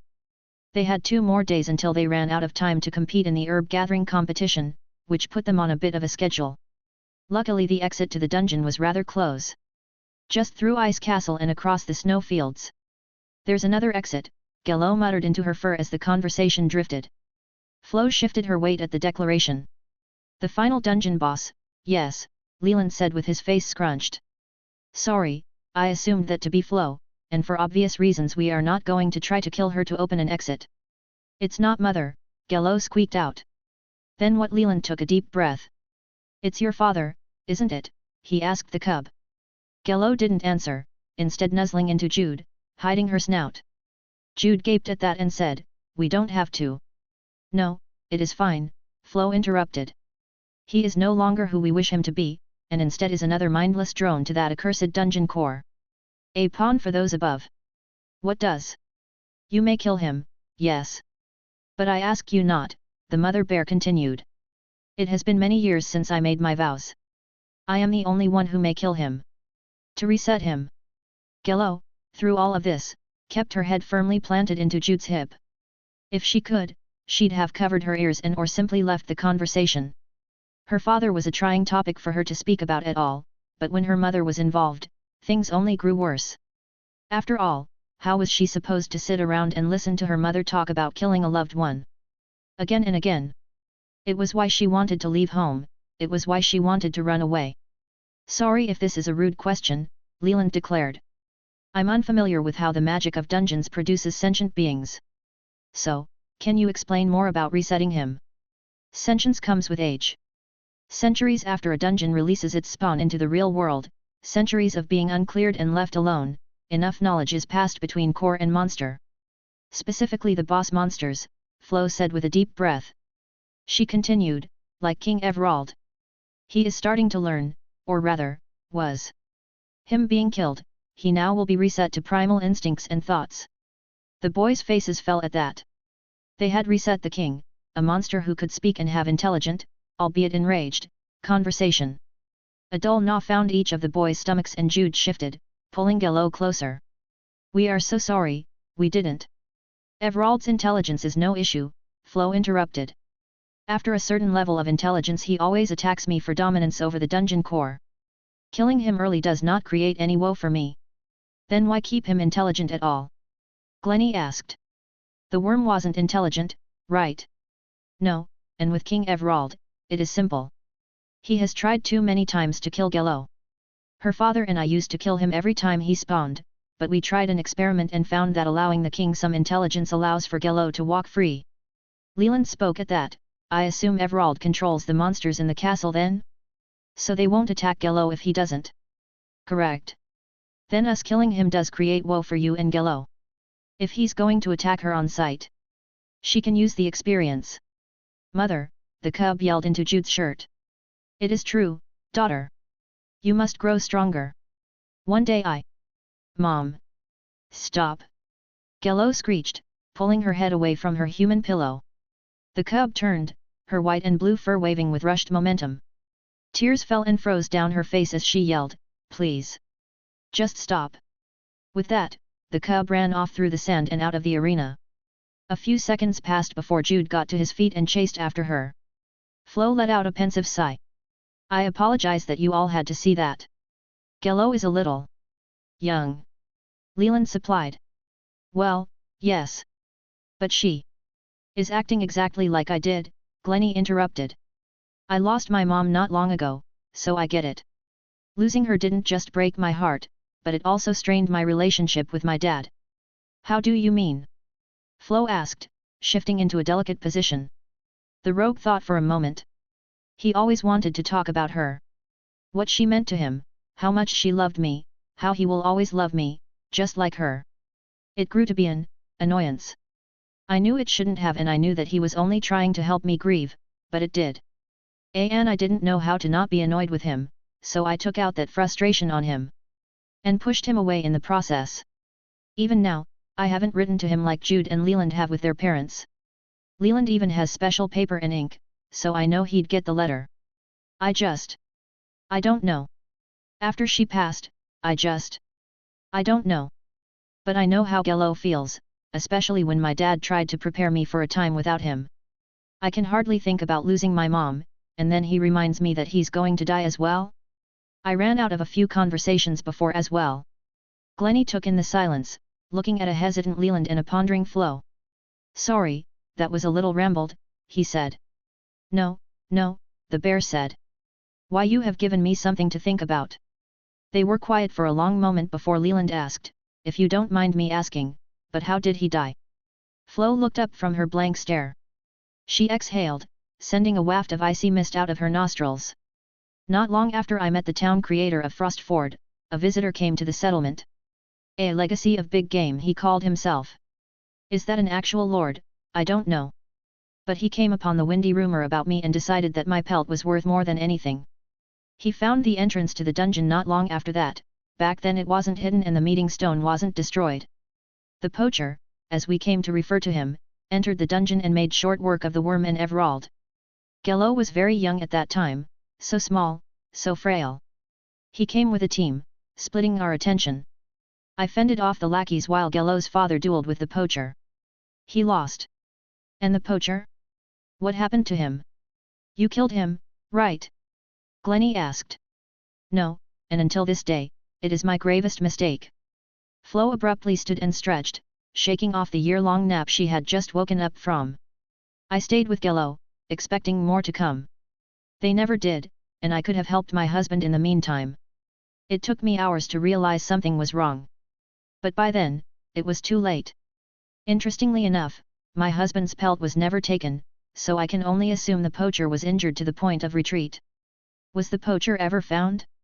Did Frostford track him? Yes, the founder told me he chased him deep into the mountains but lost him in the snow. Flo paused for a long second. I had begun to hate humans at that point.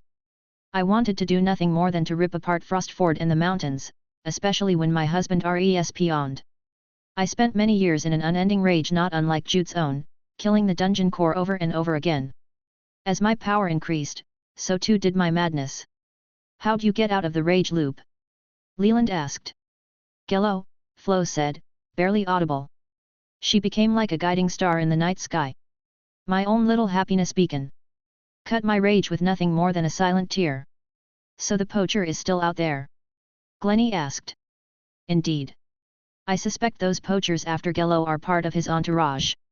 They will surely return to him with information of the dungeon's entrance. But I am ready. Flo dipped her head, her eyes hollow and primal. With a cold tone, she continued, if he enters, he will not live more than a single step into the snowfields.